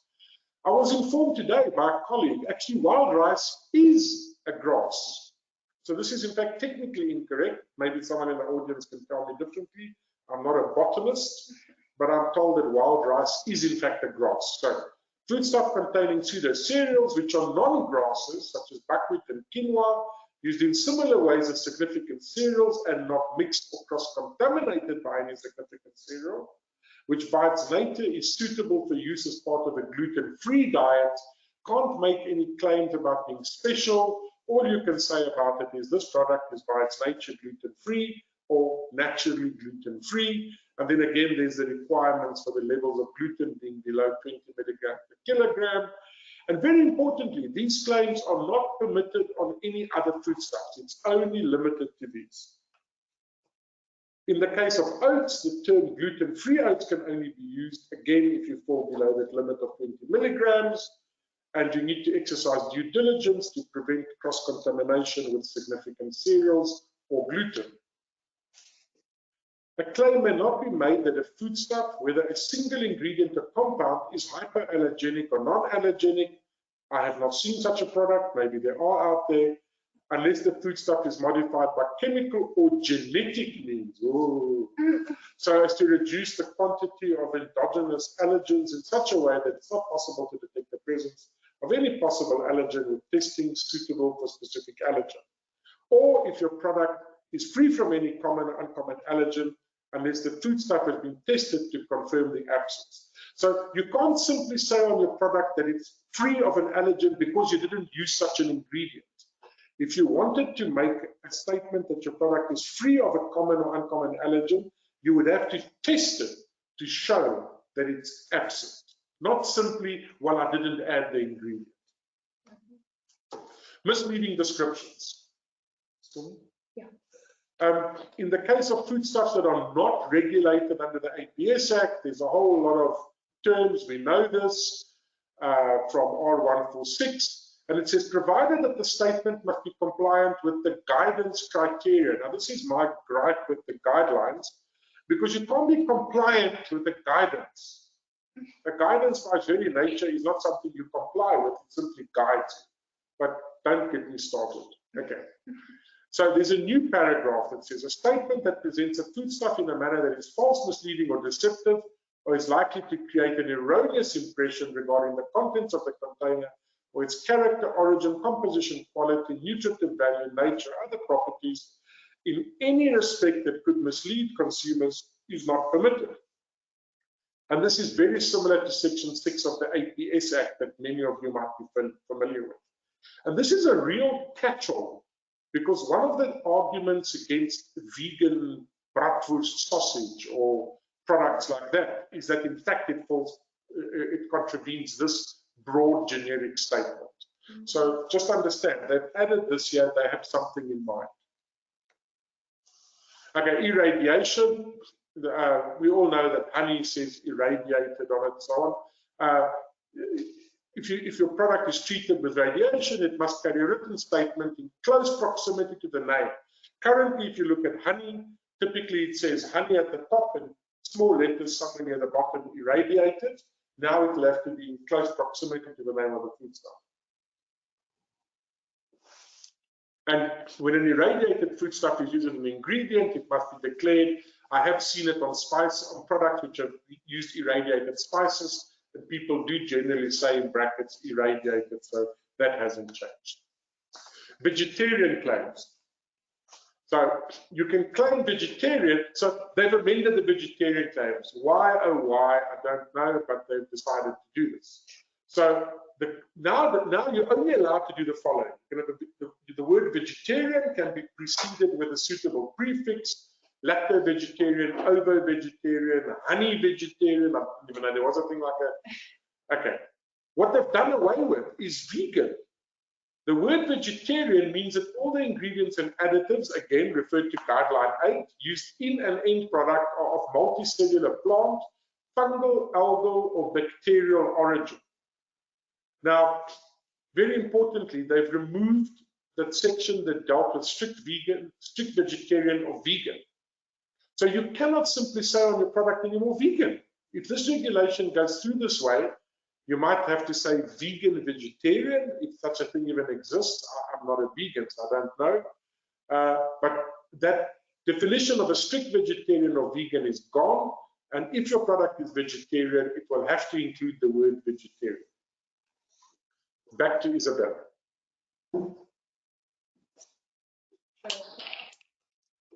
Let's go into the nutritional information and the nutritional information tables. This is dealt with in Regulation 46. And here they've said that a table with nutritional information is mandatory on all foodstuff labels. And then they've given the few exceptions there. So small producers or street vendors are not needed to put a mandatory nutritional information table. However, no claims with a health or nutrition message shall be permitted on any food produced by these people, or in fact, then they need to display the nutrition information table. And then they've got items listed in Table 1, which are the exemptions. It's quite a long table, just to have a look at that to see if any of your products fall into the exemptions. Not going to read it out. They've got things like including decaffeinated tea and herb and fruit infusions. 46.2 allows for fortified bread to contain a fortification logo and the claim fortified for better health without a chemical analysis, except for total sodium, which must be analyzed. Now, Annexure 2 contains the formats for the new mandatory nutritional information declaration It is very different to the one in R146. So please have a look and see what they've now allowed for you to do. As you can see, you no longer have to say typical nutritional information. You can just say nutritional information or nutritional facts, similar to what they have in America. You may choose not to use the word typical, and you may simply use those words. You can also use the word portion or portion size as opposed to being limited to the word serving. And the single serving declaration does not need to be expressly referenced underneath the table heading and can simply appear in the heading of column 3. Makes a lot of sense. Here you can see this is where no claim is made. This would be your nutritional information table. Where a claim is made, this would be your new nutritional information table. Very similar. You don't need to say the typical nutritional information table. It can now just be as nutritional facts or information.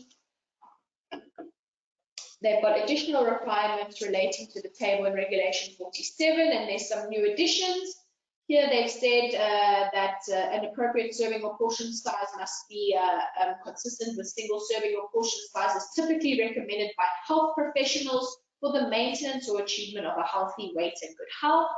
So you will now need to consult with a health professional in order to determine what your appropriate serving size would be. They must not be manipulated to be supersized single portions in order to increase sales or to be able to qualify for a nutrient or health claim.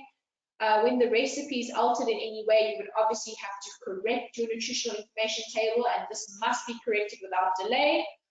And a claim may not be made on the label of foodstuff that it has acquired nutritive value from nutrients used as additives when added for a technical function.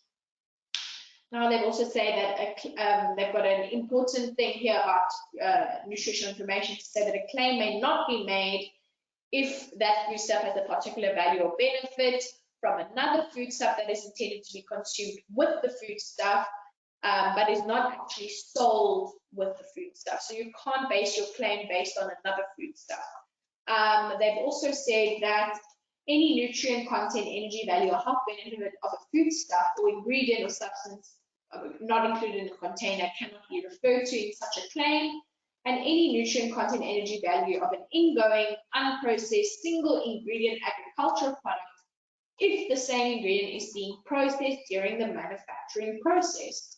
This is really important. Have a look at your definition of process to see if this will now cause you not to be able to make any claim. They've also said that the nutritional information and facts of foodstuff prepared according to the manufacturer's instructions and ready to use or eat of the food must be added in an additional column to the right of the column indicating the nutritional information per 100 ml or gram. So your prepared product based on the storage or based on the preparation or instructions on your label must actually be in a column in your nutritional information table. This is quite a new addition and really important to decide what you decide to write on your label on how to prepare your product, because this could actually make your product fall foul of the FOPLs.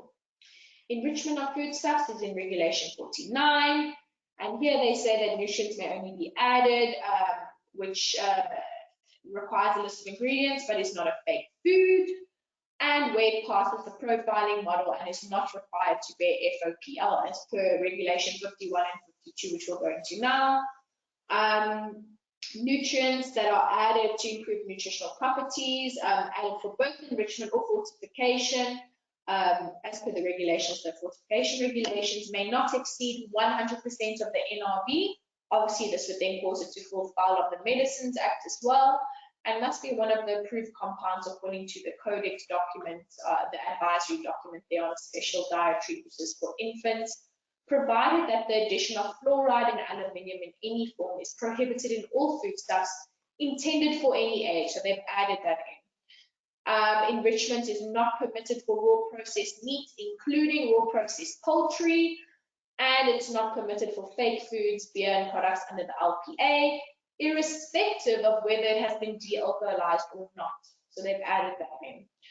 Foodstuffs requiring an FOPL may not carry any claims relating to enrichment, as they are not permitted to be enriched. All right, let's go to the nutrient profiling model in Regulation 50. They've added that it's for South Africa. I would assume so, as this is a South African regulation. But you would go to this section to screen your foodstuff as to whether they'll be eligible to make a claim with a nutritional health message. And here they've said that a foodstuff may not make a claim with an energy nutritional health message or use any endorsement logo if a foodstuff is required to bear an FOPL because it exceeds the cutoffs for the key nutrients or contains artificial sweeteners under the profiling model contemplated in 51 and 52, which we're going to go through. They've then accidentally deleted sub B, not sure why they did that, possibly something to comment on because then the rest of the regulation doesn't really make sense. But it's supposed to say that you may not make a claim with a nutritional health message unless, and then they give various requirements that you have to comply with. Any food that is produced by a small business may not carry a claim with an energy nutritional health message unless the requirements of this regulation are complied with. All right, the profiling model for foodstuffs for South Africa for the purposes of FOPL logos that may not be marketed or advertised to children is dealt with in Regulation 51.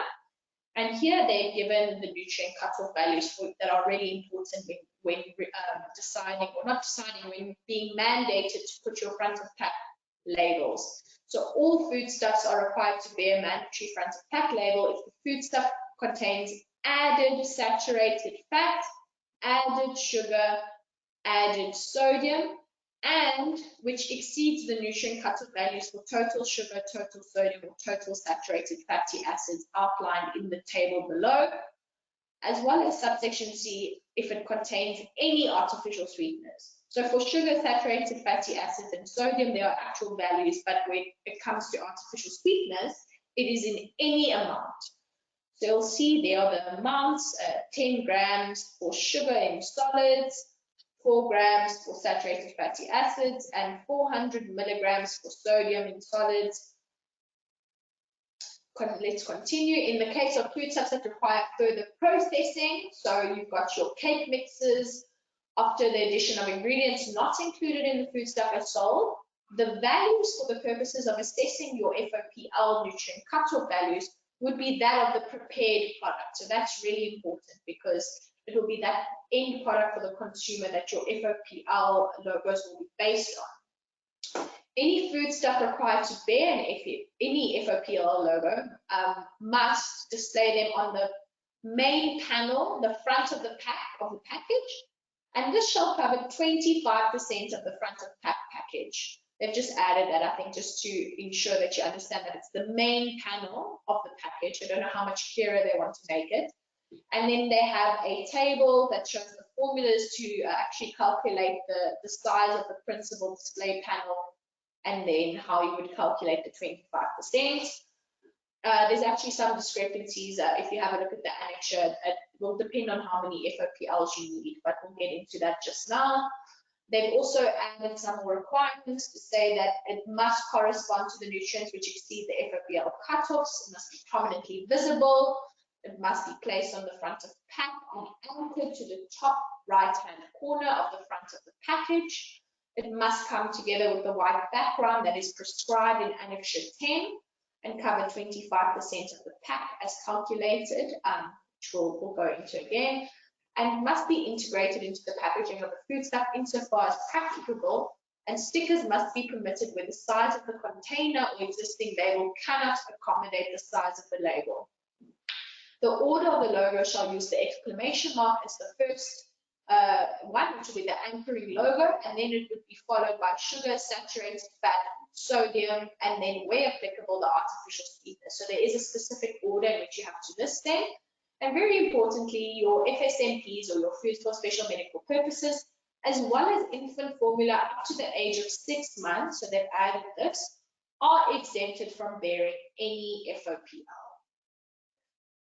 They've also now said that FOPL may not be used to replace your nutritional information table. It may not be used for any other nutrient. It may not be marketed to children, which we'll get into Regulation 52, and cannot make any claim with an energy, health, or nutrition message, irrespective of whether the foodstuffs nutritional profile passes the nutrient profiling model. Your FOPL products may not be enriched, and they may not bear any endorsement logo relating to the reduction of risk of any of the non-communicable diseases. They've also added now in 3337 that you may not shrink the label deliberately in size to diminish the visibility of the FOPL, and that shall not be subject to the letter size requirements in all cases. So they really want to make sure that that FOPL is visible to the consumer. Here are your FOPLs. Then you have your anchoring logo, which is the exclamation mark triangle. You've got your high in sugar, high in saturated fats, and high in salts. And then you've got your contained artificial sweetener. Will all be in the holding strap as displayed over there. And once again, as discussed earlier, it will be your top right-hand side of your front package. Your FOPL should not have a height smaller than 1.5 centimeters. It shall not be obscured or distorted. And here you see in Annexure 10, like I said earlier, there is a discrepancy, because if you have one symbol, it shall bear no less than 10% of the front of package, 2 symbols 15%, 3 symbols 20%, and only if you have to bear all 4 symbols, then it must be 25% of the front of package. So we think they should have comment on this to say that it should be up to 25% as opposed to 25% alone, because the annexure says otherwise. They give you different options for the configuration. You've got your horizontal, your vertical, or your clustered configuration, depending on the label that you have for your product. And the order of the additional logos is not necessarily prescribed. It must just be able to be read from left to right. Manufacturers may use an alternative configuration, and they may opt for either the vertical or either one of these options. Now, this is really important. Marketing restrictions for foodstuffs that may not be advertised to children. This is dealt with in Regulation 52. And here they say that it applies to any packaged food item that carries FOPL, which we've just dealt with. So if any product has an FOPL, this needs to be consulted when it comes to advertising to children. The package or label advertising of foods carrying FOPL shall not depict or contain any reference to celebrities, sports stars, cartoon type characters, puppets, computer animation or similar, or a competition or token, gift, collectible item which appeals to children in order to encourage the use of such unhealthy food stuff. And they've added now that you may not depict children in mixed groups with young adults older than 18. It may not abuse positive family values, such as portraying a happy family scenario on the label in order to encourage purchase.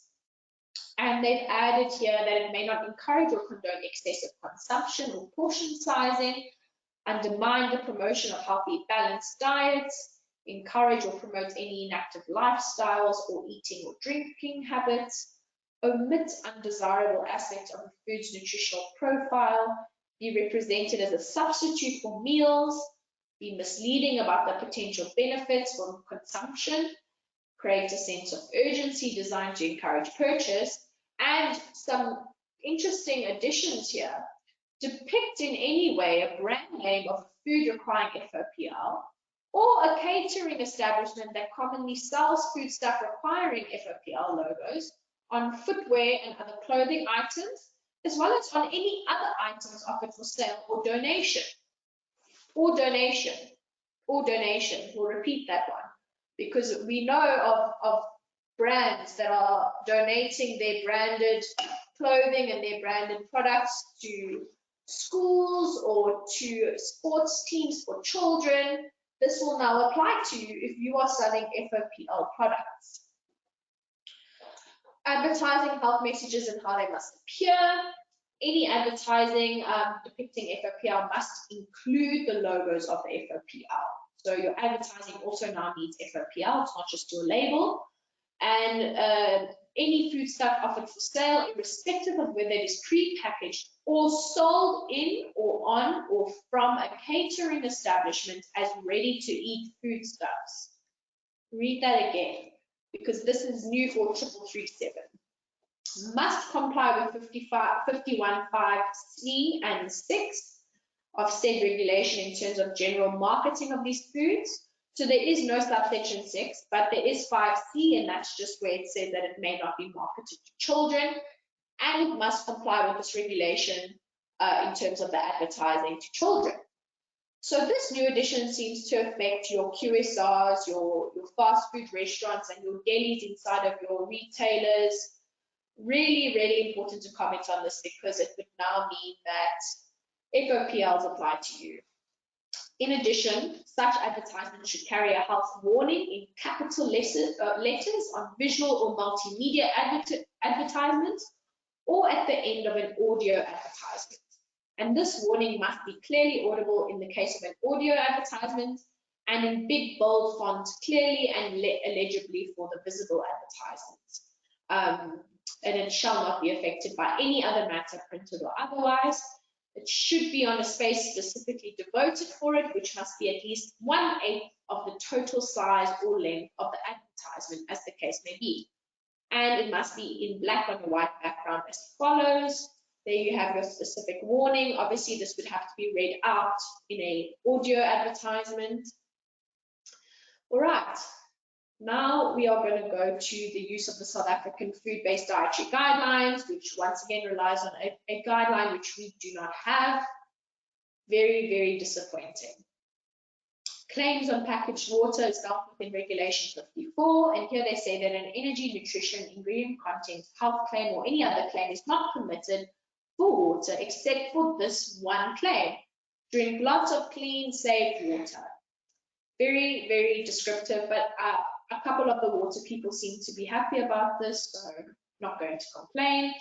Claims represented through pictures are dealt with in Regulation 58, and here they say that claims in relation to an energy, nutrition, ingredient content, or health message may not be made through pictures, logos, or any other visual, non-textual marketing to children, young children, and infants if the foodstuff may not be commercially marketed, which would obviously be your FOPL foods, if it implies an unauthorized claim according to these regulations, and if it is misleading. We put in there that a child, as per the Children's Act, is under the age of 18. They've defined it differently, something to comment on once again. Let's move on to the nutrition claims. All right, we've got energy, nutrient, and other content-related claims which are dealt with in Regulation 59. They were previously called nutrient content claims in R146, and they've now added some additional wording for the claims which are now permitted. I've highlighted them in yellow for you to see. I'm not going to read through these tables, but just to show you that there are some conditions for content claims and they differ slightly from R146. Some of the values are different. Yeah, please have a look at these.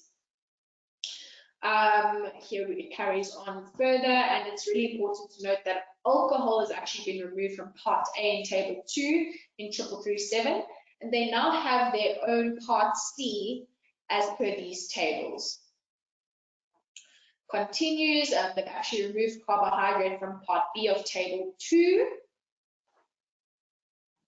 Carries on, carries on. Have a look at protein as well, because there seems to be some discrepancies between R146 and R3337. Carries on. And then they have their Part C, which now deals with alcohol and caffeine. And here they've given the claims you may use, subject to obviously that regulation regarding the de-alcoholized products, which we discussed earlier. The addition of caffeine is actually quite new, but the alcohol conditions appear to be the same as they were in R146.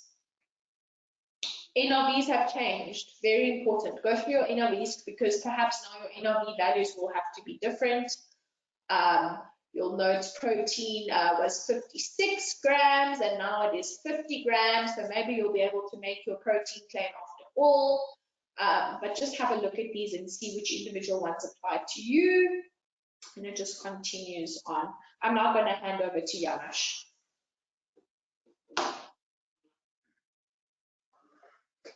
Thanks. So yeah, there's a whole lot about regarding the claims, and really, I mean, this type of webinar is not the place to discuss any of these claims in detail. because they are in fact incredibly detailed, and a nutritionist is required to analyze it and to understand what it relates to. But dietary fiber content claims, quite clear. You need to have analytical values. The method of analysis used must be indicated beneath the table, but that was also the case with R146. Synthetic edible carbohydrate polymers or purified non-starch polysaccharides such as powdered cellulose and cellulose gum require pre-market approval if used to make a content claim. But there is no process at the Department of Health for pre-market approval. There's no scientific committee. Who is going to grant this pre-market approval? Will it just be an email to the Department of Health and say, can I use this? I don't understand it. But anyway, it's there. It's one of the requirements. It says a dossier must be prepared and submitted to Directorate Food Control. But as I say, who is going to evaluate it? I just don't know. They don't have a scientific committee as you would find in other countries. Then you've got protein content claim. A claim cannot be made unless the following requirements are complied with. And then you need to meet the requirements in the table that Isabella just showed you. And then the foodstuff must provide protein quality of which the analyzed amino acids of the foodstuff must contain at least 100% of each of the amino acids as per the reference amino acids pattern listed in Annexure 4. Please go look at that pattern. My understanding is that it's different from the one that was in R146. So it's very important that you actually understand. Besides the fact that your NRV is lower, the pattern is different. Fatty acid content claims. Again, you will need real analytical values of all the following fatty acid component and cholesterol. Again, immediately after the declaration of total fat. You've got the omega-3 fatty acid content claims. Again, requires real analytical values. Content claim for antioxidant as a nutrient. Remember earlier I spoke about antioxidant as an additive. This is when it's used as a nutrient. No content claim for an antioxidant as a nutrient, and now they've added in R777, especially vitamin A, C, E, riboflavin, copper, selenium, zinc, etc., may be made. So it's very interesting. They've now gone and expanded the prohibition on antioxidant as a nutrient. Then it says a generic claim, generic reference on a label or in advertising about the presence of an antioxidant in a foodstuff may not be made unless the antioxidant as a nutrient is identified by the specific name of the antioxidant as a nutrient in subregulation 1, followed by the word antioxidant in the given example. And then provided that the minimum amount of the particular antioxidant present in a single portion of serving is not less than 30% of the NRV for the particular antioxidant. So they say you may not make a claim, but then they explain to you how you can make the claim. So it's a bit confusing. Then there's a reference to the ORAC score, which may not be made. Now, I can't imagine how many members of the public have any idea what an ORAC score is. And I doubt I've ever seen a product with it on it, but you're not allowed to make it. For the purposes of regulation, they then describe ORAC, but antioxidant as a nutrient means vitamin A, C, or E, and then they list the ones which are antioxidants as a nutrient. Ingredient content claims. So when it comes to the statements in subregulations 3 to 7 are considered nutrient content claims and are subject to the same conditions that are applicable to nutrient content claims unless otherwise indicated. For example, they have a definition for lean meat, but they have an addition regarding polyols claims, and they say when a polyol is used as a sweetener in a foodstuff, bearing in mind that polyol is considered under these regulations to be an artificial sweetener. The relevant nutritional information must be indicated in the space provided in the nutritional information table, and if the foodstuff qualifies for a claim of sugar-free, which is probably only for oral health claims, the statement not an energy-free foodstuff must appear directly beneath the claim. A foodstuff containing polyols in terms of 50 grams per kilogram, you know the story, it's the warning that it's a laxative effect. That's pretty much out of R733. Whole grain claims are quite convoluted, but it comes down to the fact that you need to consider the amount of whole grain in the final product or in the flour, and the limits are very, very high. I had someone tell me that they didn't know if it's even possible to make one of these products. So, for example, if you look near the bottom, it says, may only be used if not less than 97% of the product consists of whole grains. Now, you couldn't get a bread or a biscuit, which is 97% whole grain. I mean, you need other ingredients. So, presumably they mean 97% of the flour of the product consists of whole grains, but they don't say that. So you will need to make a comment on that. And then you're allowed to use a logo if the end product contains at least 75% whole grains, but there is no logo provided. So presumably you can make your own logo or use a logo licensed to you by somebody else, but be careful that that logo isn't an endorsement, doesn't contravene any of the health regulations, etc. Prebiotic claims. So to make a claim about a prebiotic, you must have at least 2 grams pure prebiotic per single portion or serving, and they give you the combinations which are permitted. What's really important to note is that this is prebiotics, not probiotics. So they do not allow any claims to be made regarding probiotics, only prebiotics insofar as you meet these requirements. The no added sugar claims, so claims regarding no addition of any mono and disaccharide to foodstuff, such as no sugar or sugar-free or no added sugar or no free sugar. They've now added a new one, or other words with a similar meaning may not be made unless you meet all of these requirements. The end product is a single ingredient agricultural product. The end product is a fresh single fruit juice or a single fresh, so not blends. But then they say the end product is not a fruit or vegetable juice or concentrate thereof, which is blended with another fruit juice in order to comply with certain BRICS requirements. Now, those are in the fruit juice industry will understand that. So if you're adding deflavored, decolored apple or grape juice in order to adjust the sugar and acidity content, then you can't make a no added sugar claim. But when you are blending various fruit and vegetable juices for the flavor and the color, they're not deflavored, they're not decolored, deionized, or whatever, then you would be able to make this type of claim. And again, you've got to go through this list to determine whether or not you're able to make such a claim. Very importantly, the sugar content of the foodstuff itself cannot be increased above the amount contributed by the ingredients by some other means, such as use of enzymes to hydrolyze starches to release sugars. So you produce a product with no sugar, then you add an enzyme, and now it becomes sweet. You wouldn't be able to use a no added sugar or no free sugar, etc. The no added salt claims. The foodstuff contains no added sodium salts, no ingredient that contains added sodium salts, and no substitutes, no substitute salts which are used to substitute for sodium. Nutrient or ingredient content claims may only be used for ready-to-eat foodstuffs. So this is important, that you've got to work on the basis that it's as the person eats it, not unprepared. And then they've got certain definitions here again. Added free sugar means mono and disaccharides. Remember, everything else is considered an artificial sweetener. Intrinsic sugar means sugars which form an inherent part of certain unprocessed single ingredient agricultural foodstuffs which are naturally occurring and are always accompanied by other nutrients, in other words, a juice. Then they got comparative claims, and again here, not going to go into it in any detail now, you can read it for yourself. But again, you've got this 25% difference before you can make a claim. If it's regarding micronutrients, then at least a 15% of the NRV difference. Reduce sodium or salt according to national goals in the public interest to lower blood pressure is a statement that you can make. I don't know why you'd want to, but you could do it.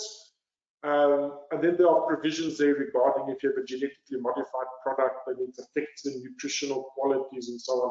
We don't need to go into that now in the interest of time.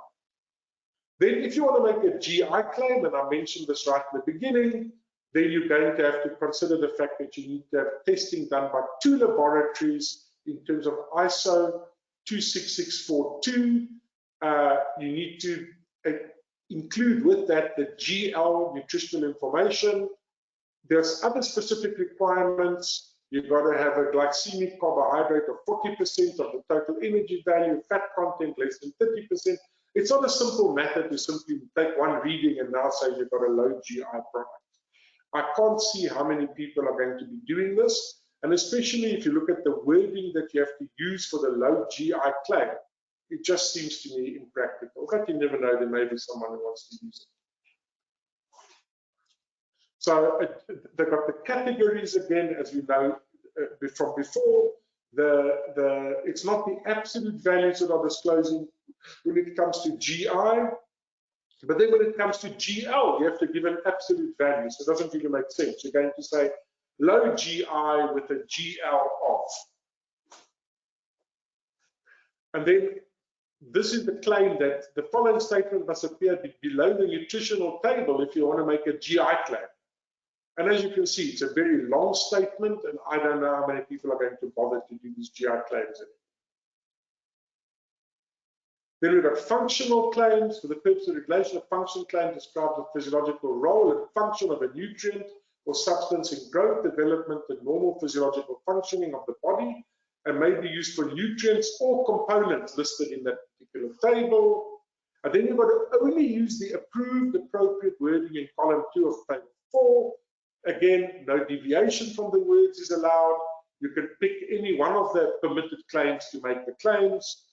A functional claim is not permitted for vitamins and minerals for which an NRV value is not provided, and for any other substance not listed in part B for table 2, unless it's specifically provided for in table 4. So they're very, very, very prescriptive. You can't make it up as you go along. Your marketing team can't make it up. They can't see something overseas and decide they want to say it here. You have to follow unchanged the wording in these tables. So in both cases, the foodstuffs must contain per single portion serving at least 30% of the NRV as indicated in Annexure 3, and then they've got another amount specified for carotenoids.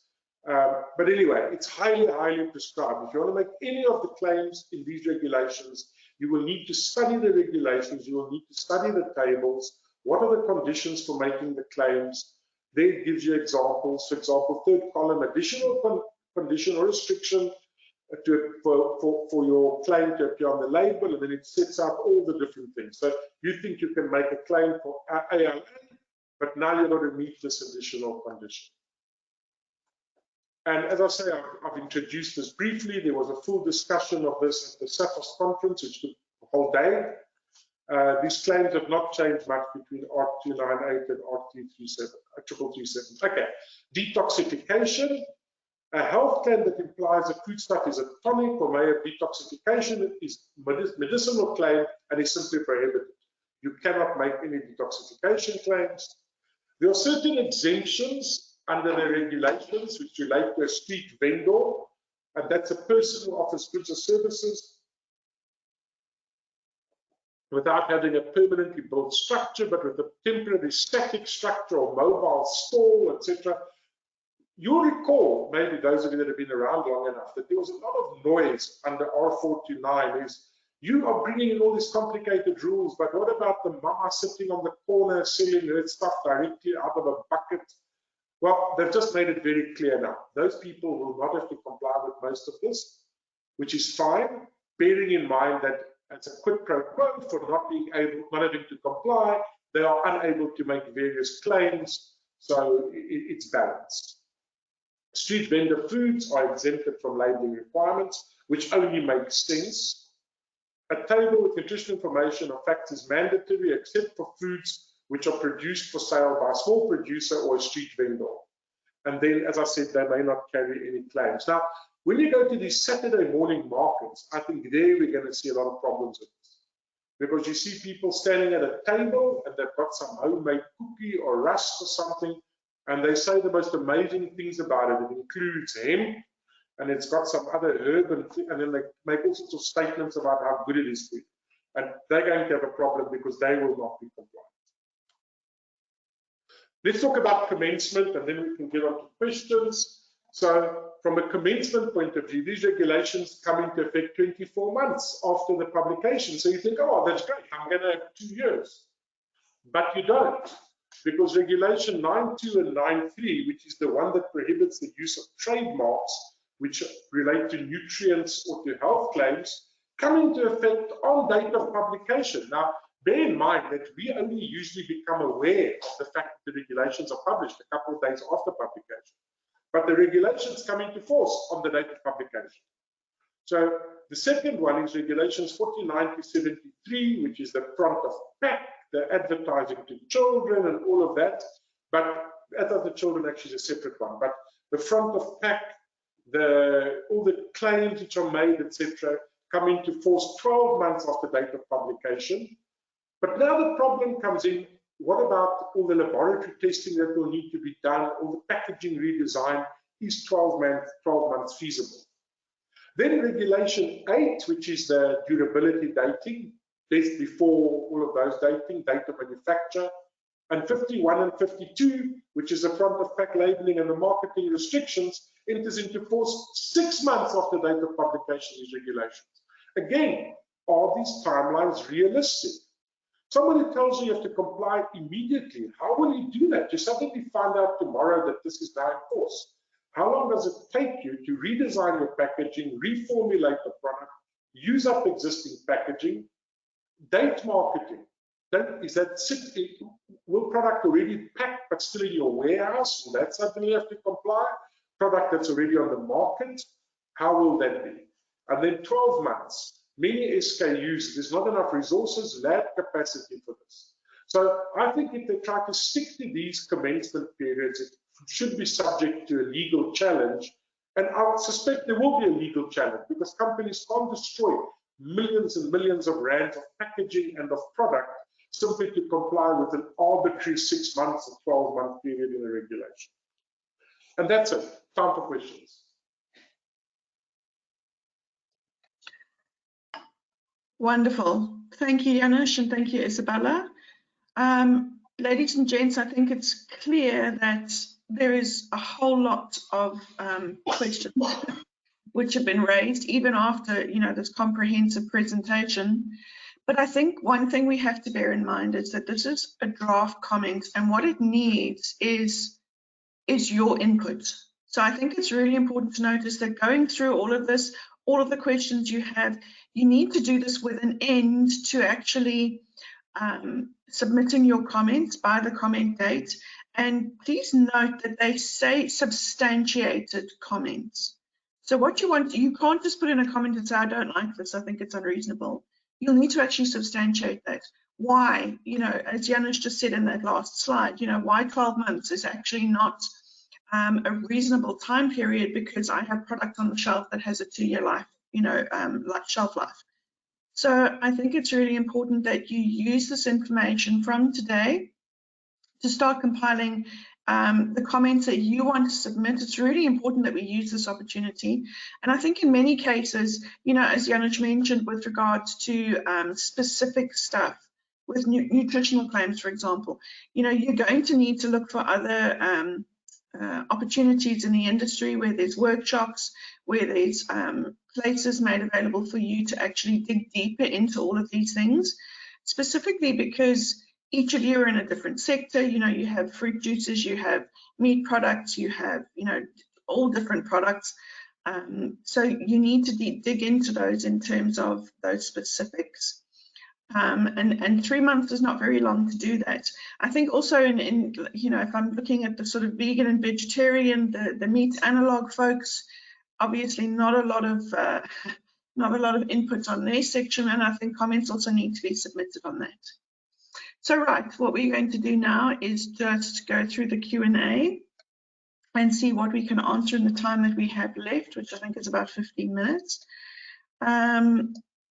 Right, thank you for the questions that you have submitted. Okay, so the white on black text, that is something that was touched on. Janusz, I just saw, Isabella, I had a question there in terms of, is that on any background? So for example, if you had a sort of high-res photograph or something, Is that count as the background, or is it on a solid color? Or do we not know? We can't hear you, Isabella.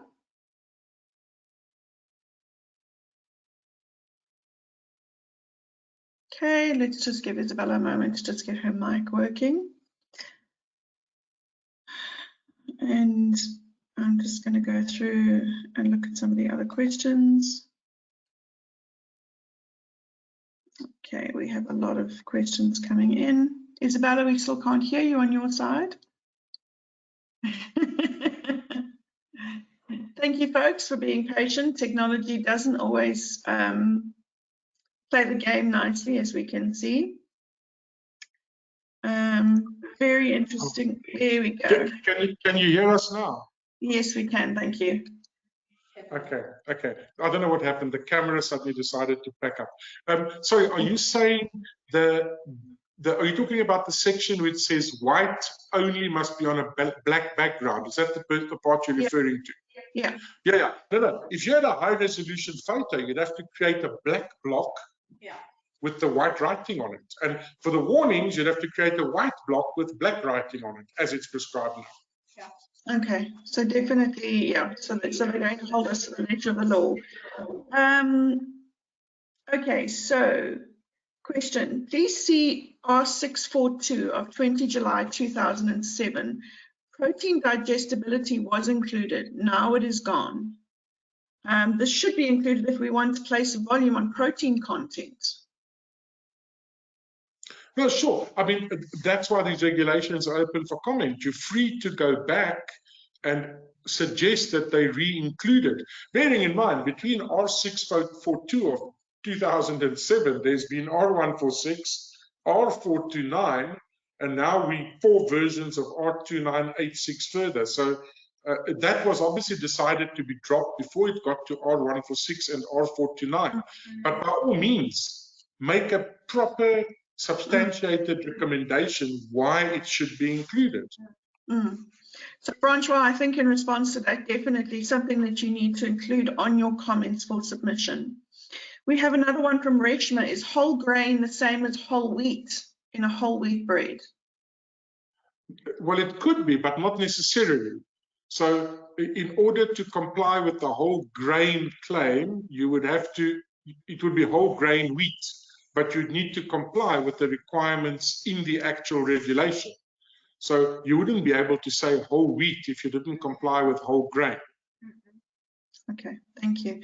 Just on a topic, I had a look while you were chatting. Wild rice is indeed a species of grass and is not the same as the regular rice. So that's an interesting one also to comment on. So Janusz said, when should the health inspector be allowed to condemn foodstuff in terms of date markings? Sorry, I didn't get that. Just repeat that, please. When should the health inspectors be allowed to condemn the foodstuff in terms of the date markings? Well, they should never be able to condemn it because they don't have any such powers under any law. But they can certainly tell you that you're not allowed to sell a foodstuff after its use-by date, not its best before date in today's terms. Going forward, it'll get more complicated because if they do go through with the definition we put up today, you're not simply going to be able to look at the best before date. You're going to have to look at the dry product and say, oh, is it enriched with vitamins or nutrients? If yes, it shouldn't be sold. If no, it can still be sold. Today, it's very different. It's very simple. If it's a dry product, best before date, you can continue to sell it as long as it's safe. Yeah, your point on the cereal thing was just, it just defies. Okay, moving on. Lauren says, what about calling out the grams of protein on front of pack without making a high-in or source of protein nutrient content claim? No, because that would be a claim. Yeah, no. Protein, no. The way they've defined claims, and they specifically say in the one slide I had that you can't even highlight it in the nutritional table. You couldn't even take the nutritional table and the line that says protein, make it bigger or highlight it. That in itself would be seen as a claim. So the answer is no. Okay, so claims are really like, you know, getting a no-go in terms of all of this. We have a question here. We have a trademark called Power for maize meal. Would this be affected by the proposed regulation? No, look, I mean, I can't answer that question just like that. I'd have to look at the whole context of how it's used, the packaging and so on. Power on its own doesn't seem to imply health or nutrition. I don't know where maize meal would fall in terms of the nutrient profiling model and FOPL. Remember, if it's a single agricultural commodity and it passes the nutrient profiling model and doesn't need FOPL, then in fact the name can be a health type claim because it would qualify for a health claim. So it would depend on evaluating the product against the criteria. So there's a lot of moving parts in all of this. Yeah. Oh, no, if it was, everyone would be doing this, huh? So Connie asked, she has concerns about the fresh produce that has a shorter shelf life. How would fresh produce be impacted by this? I think that's possibly in terms of imports or Sure, Annex 9 and all the exemptions, they were supposed to look at that. Yeah. So have a look at the exemption list, which says what doesn't need durability dating. There is an exemption list, but I did mention that it's a real problem for imported fruit and so on. If you go to some of the retailers, they sell, when it's not season in South Africa, grapes from Egypt and berries from somewhere. They can't have a 12-month shelf life when they import it because they only got a couple of weeks to start off with. So that is a problem. As regards normal fresh fruit and vegetables, nothing's really changing in respect of them from what the situation is today. Nothing's changing. Yeah, okay, great. But I think the import and export issue is definitely one for concern. You know, you were talking about the languages, the number of languages that need to be put on those labels. I think that could potentially be have quite a negative impact on our export market if we have things like that coming into play. Yeah. Right, so Wele says, who determines the best quality before date on the product? For food safety's sake, when is the cutoff date after best quality before date has lapsed? No, so that's it. In South Africa, there's no prescribed periods for best quality before. So you would need, as a manufacturer, to do shelf life testing and possibly accelerated shelf life testing and determine at what point is the product still fully good quality, fully safe. At what point does the quality start to drop off, but it's still safe? And at what point do you not suggest people buy it and eat it? And that's how you could determine the various date periods. I know there are companies that specialize in selling food after its best before date. I've actually been to some, I've shopped at some. And what they do is they'll buy food which has reached its best before date, and they will do random sampling.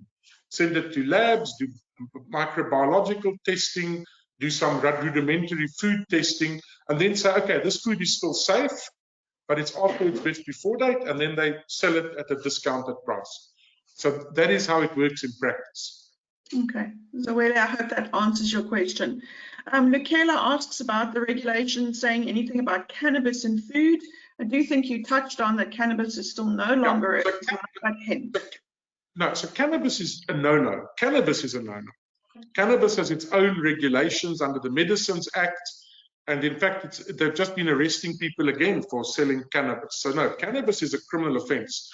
Hemp, and very specific, if you look at the table that are in these regulations, it's also only certain parts of the hemp plant. It's not the whole plant. May be used in foodstuffs. Okay. Not cannabis, which contains THC and CBD. Yeah. Okay. Mira asks about the SO2 sheets. Will those need to be declared? Well, yes, because the person is using them inside the fruit packaging. Now there's a contact surface, and any contact with these SO2 sheets means the fruit will all have to carry a SO2 warning. Okay, Corrine says, would one be able to make a plant-based claim?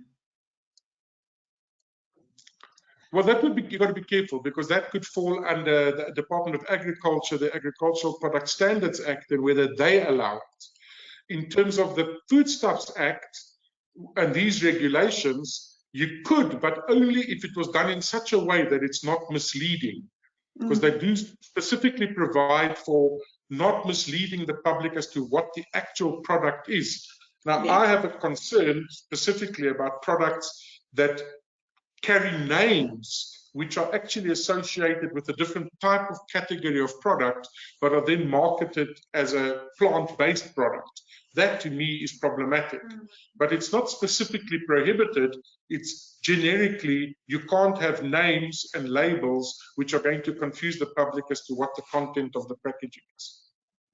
I think that's something that's come very clearly through in all of this, is like, you know, you have to be very clear, very transparent for the consumers. Karusha has a very lot of exclamation marks in her comment. Removing vegan is ludicrous. This is not only a selling point, but a lifestyle choice that will be difficult to fall into the other categories. And I think that's a valid point, because just having spoken to some of the vegans that I know, there's a very strong sense of, I have the right to know if this is vegan, not vegetarian, because vegan is actually sort of one step further. And your thoughts on that, Janusz?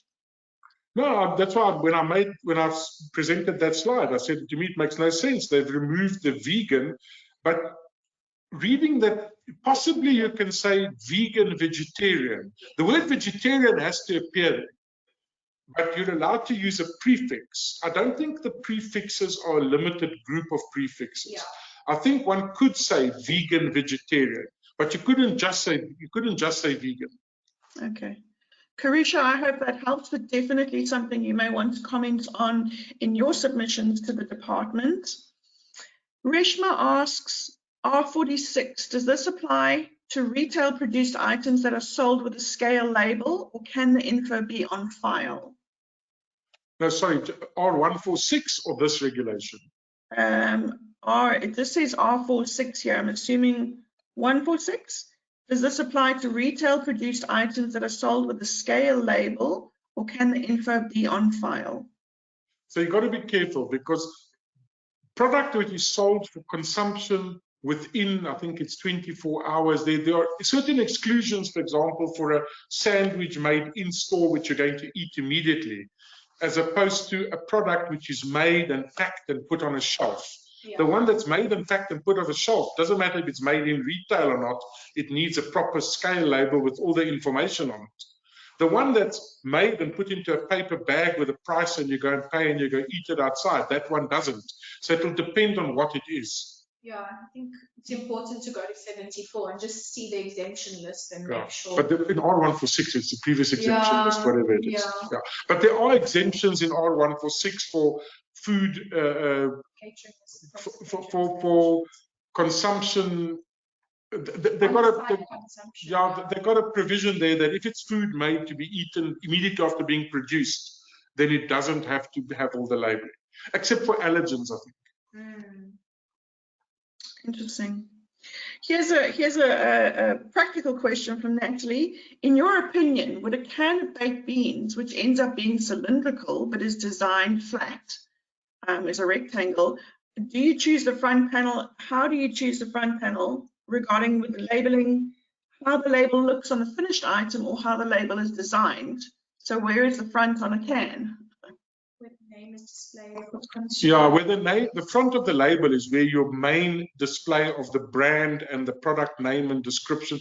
I mean, there are thousands of cans. I mean, this problem has been solved. It's not a, I mean, it's one can have a philosophical discussion, you know, where's the beginning, where's the end? But in practice, there is a beginning and an end, because if you go to a shop, there are already today cans out there.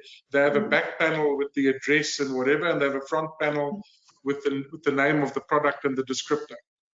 And I think it's safe to say that the intention from the department is that the front of the FOPL logos will appear at the most prominent sort of area of the pack, where you would put when the person sees the name of the product and its description, they will see the warning at that same time. Yeah. Yes. Yeah, it has to have that sort of precedence. Mira says, wouldn't a person selling at a market fall under the definition of a small business? They're also selling from a store. You made a bit of a differentiation before when you were talking.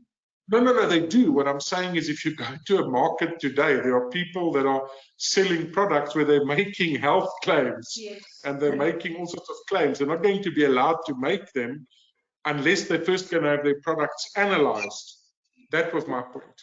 Okay, cool. So no claims. So Karina says, regarding probiotics, can we confirm that this would not be allowed to use in any food product, such as a probiotic bar? Yes, well, it will not. It will fall under the medicines regulations as it already does, and it's now completely excluded in terms of these regulations. Okay, not good news then, Karina. Vanessa asks, can I make a comparative claim if my product requires FOPL and does not pass the nutrient profile model? No claims are allowed. If you need an FOPL, no claims are allowed. It's crazy.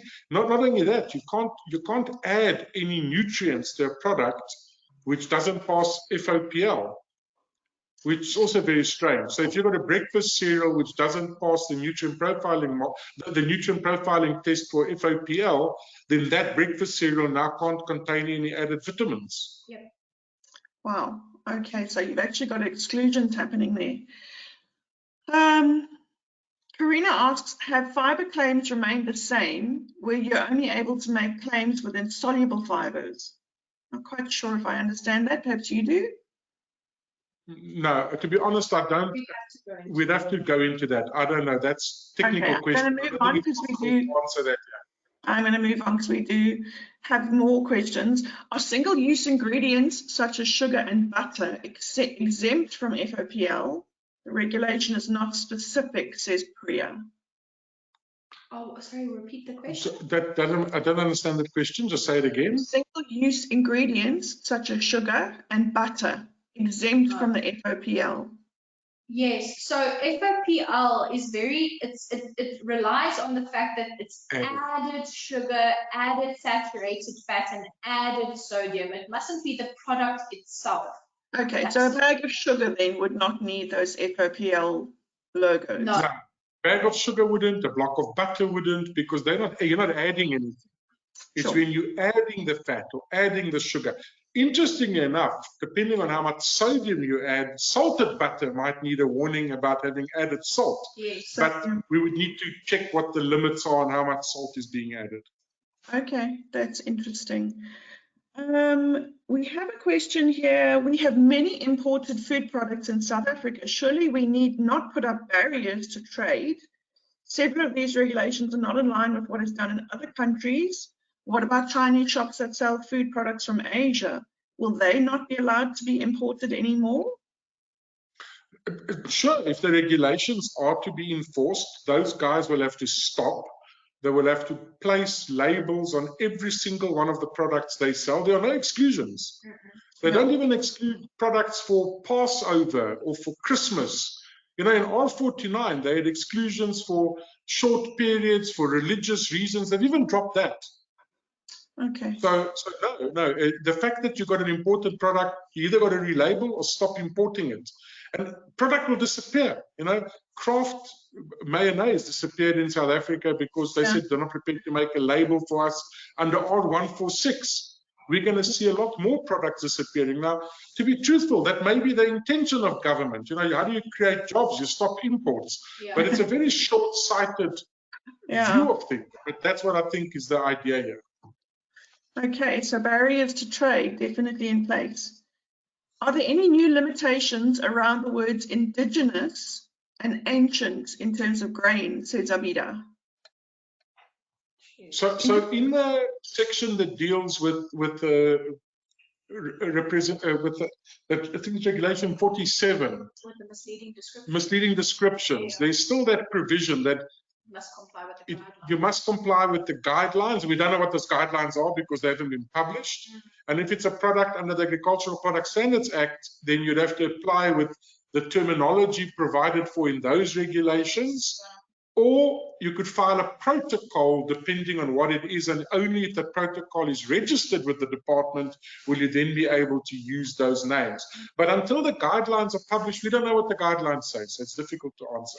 And surely that in and of itself, it should be a comment. The fact that these timelines cannot be adhered to because we don't have the guidelines to reference even. Oh yeah, I mean, I've written directly to the department and I've said this. First of all, they just ignored me. And then eventually they answered back and said, you don't need them now. You'll get them when the regulations are finalized. That was their answer. Then, okay, that's concerning in terms of being able to respond to the draft. No. They don't see it as a problem. I don't even think they understand the significance thereof. But I think it could open the door to legal challenge, and it could delay the implementation of these regulations by years. Because if somebody launches a legal challenge to the process, you know, their objective is to get them through as quickly as possible. In fact, they're going to have the opposite result. Yes, absolutely, absolutely. Particularly, I think, with the bigger guys who have, you know, perhaps a budget or a legal team to be able to do that, and with many products on their shelves, you know, I definitely think that's something that we could see happening. Okay, a couple more questions. I know we're running out of time. We have a handful left. With the removal of the term serving suggestion, would your opinion be that photography of a whole burger with a roll and salad on the packaging of a frozen meat burger is now no longer permitted? So the whole story of serving suggestion is just a red herring. It's actually irrelevant. It's been gone for years. I mean, that hasn't been there since R146, maybe longer. The issue here is that the image, the pictorial as such, must not be dominated by components which are not actually provided to the purchaser when he buys it. Yes. So we need to be careful. You know, you're selling a smoked mussel, and your picture is of a slice of bruschetta with cream cheese and all, and this little mussel in the middle. That's a problem because you're actually just selling a little mussel. Yeah. Okay, so I definitely think the marketing and the advertising guys are going to be challenged with if all of this goes through. Mira says maize meal is fortified. Does this mean it can't be used after the best before date, which contradicts the poverty elevation? Oh no! This whole story about Europe, she's absolutely correct. It's nonsensical. You know, the fact that maize meal is fortified now says you can't sell it after best before date, whereas I'm not a nutritionist, I'm not a dietitian. I'm pretty certain that you could eat that maize meal as long as it's properly stored a long time after its best before date. And I probably have some in my pantry at home that might be several years old, and I wouldn't have any qualms about eating it. So she's absolutely correct. It flies in the face of the food waste initiative and all of these issues. Absolutely. Yeah, and I think in a country like ours where we have to look at food security and poverty and all of these issues, I think this becomes very challenging in that sense. And it's not a food safety issue. You know, we've got to be careful. We can't say, well, people need to eat, so it doesn't matter if it's safe. That's not what we're saying at all. No. This is an issue that there might be a slight decline in the nutrient quality of the product over time, but not a safety issue. Food safety, correct, absolutely. You know, and I think just on a bigger level, the costs, if all of this goes through, the costs that will be incurred by manufacturers and producers will no doubt get passed on to the consumer in some way, which then really just impacts the economy in such a negative way. So there's always that balance between safety, protection of the consumer, and actually ensuring food security and cost of living. Esme asks, we use the wording on product labels for bulk sale as premium grade style 1 macadamia nuts, which reflects a certain quality of whole nuts, 16 to 20 millimeter size. Would that be a problem? I don't even understand the question, so it's a problem. Can you just explain the question again? Okay, we use the wording on product labels for bulk sale, referring to premium grade style 1 macadamia nuts, because this reflects a certain quality, and the whole nuts, which are size 16 to 20 millimeters. Would this be a problem? So I don't know if there is a standard somewhere, for eggs, different egg sizes of different class, it's a small, medium, large egg or whatever. I don't know if there's such a classification for macadamias. Who decides it's a premium gold star class 1 macadamia? If you've made up that name, it's probably a problem. But if it's a standard that exists and you are simply picking one of the categories because your product falls into that, then it should be fine. But I don't know enough about macadamias. I can't answer that question. So Isma, interesting one. If there are regulations in place relating to the grades of macadamia nuts, and yours falls within that, then you could. But otherwise, I think it would be a claim. Yeah. Agreed. Okay, Leanne, an interesting one. What would energy drinks be called, seeing as you can't use the word energy on a product containing caffeine? No, it's a big problem, and we actually have been retained by several energy drink companies because this is going to be, as one of them told us, the end of the category. Well, I mean, it's apocalyptical for the energy drink business. It really is. Prime may come and go even before it manages to get a foothold in the market. Yeah, we'll have people saying, Prime what? No, it'll just be a soft drink. You'll just have to call it'll just be a soft drink. It'll just be a soda with caffeine or something like that. You can still sell it. You won't say energy. You'll have to have a warning because it's high in caffeine. But otherwise, it'll just be Coca-Cola's got caffeine. Or I don't know if it still has. It used to, I suppose. No, it does. It does. So it doesn't say anything about energy. Yeah. So Leanne, definitely a big challenge on the horizon there.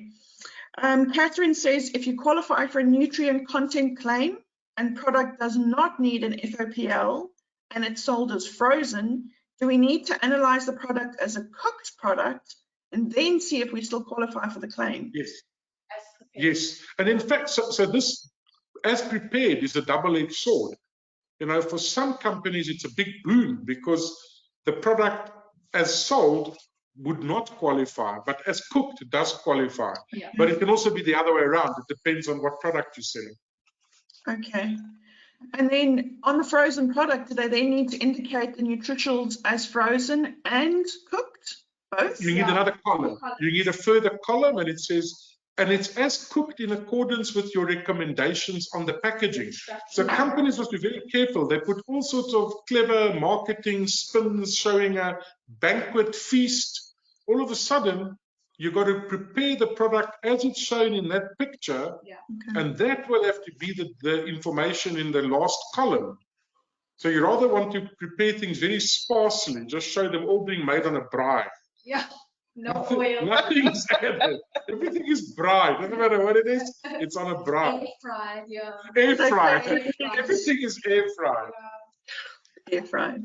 Catherine, yes, definitely you do have to include that. Melvin asked an interesting question. Is the department obligated to respond to all comments sent to them on this draft regulation? They're only obligated to consider all comments. They can consider them and decide they want to ignore them. They don't have to give anybody a reason.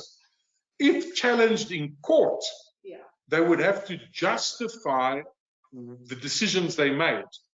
But there's absolutely no legal requirement for them to respond to every single comment, but they do have to publish for comment, receive the comments, and then make decisions. That's all that they have to do. Okay. So Melvin, by the way, you can see that they do, because if you compare R429 to R3337, one can clearly see R429 is in there, and they have made changes based on all the comments that were submitted on R429, plus the changes in health philosophy in the world and scientific knowledge and so on. Yeah. Okay, just a couple more questions left. Will importers of raw ingredients be required to import with a minimum of 12-month shelf life? Yes, that's what it says. But obviously, I mean, one will have to comment on that. It's nonsensical. I can't imagine that going through, although anything is possible. The problem at the moment is that if you're an importer, you're going to have at least 12 months shelf life. Yeah, yeah. Claudia says, No, last as question. Isabella says, you probably didn't hear her. She says she's pretty sure they never thought about what it means that they said. Well, I think there seems to be a lot of commentary that I've heard around that, like, you know, where's the science behind some of these comments? Did any further thought go into the impact of, yeah, practicalities, I think. You know, so I definitely think there's lots of questions raised. Last question, Janusz, from Claudia. Our products are for the hospitality range, hence have various uses in store that we as a manufacturer don't necessarily have control over. How should we include nutritionals for the ready-to-consume product? I didn't understand. You say they don't have any control over it. Just repeat that.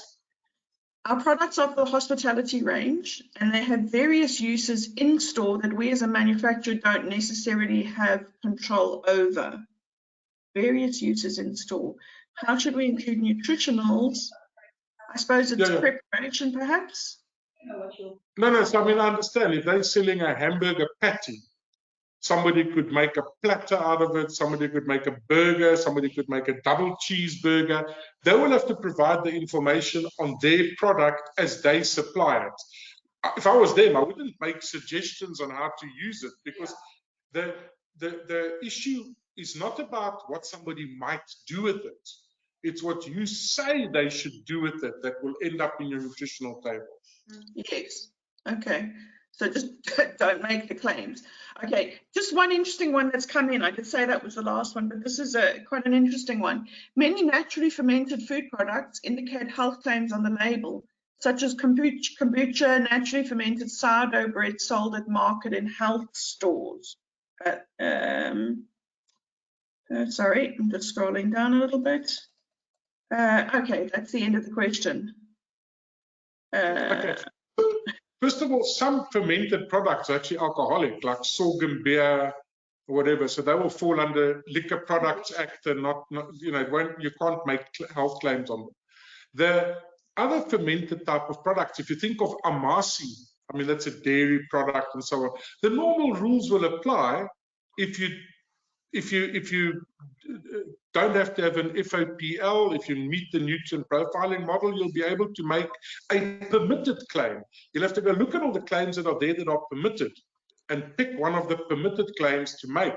If there isn't a permitted claim for your product, well, then sadly, you can't make a claim.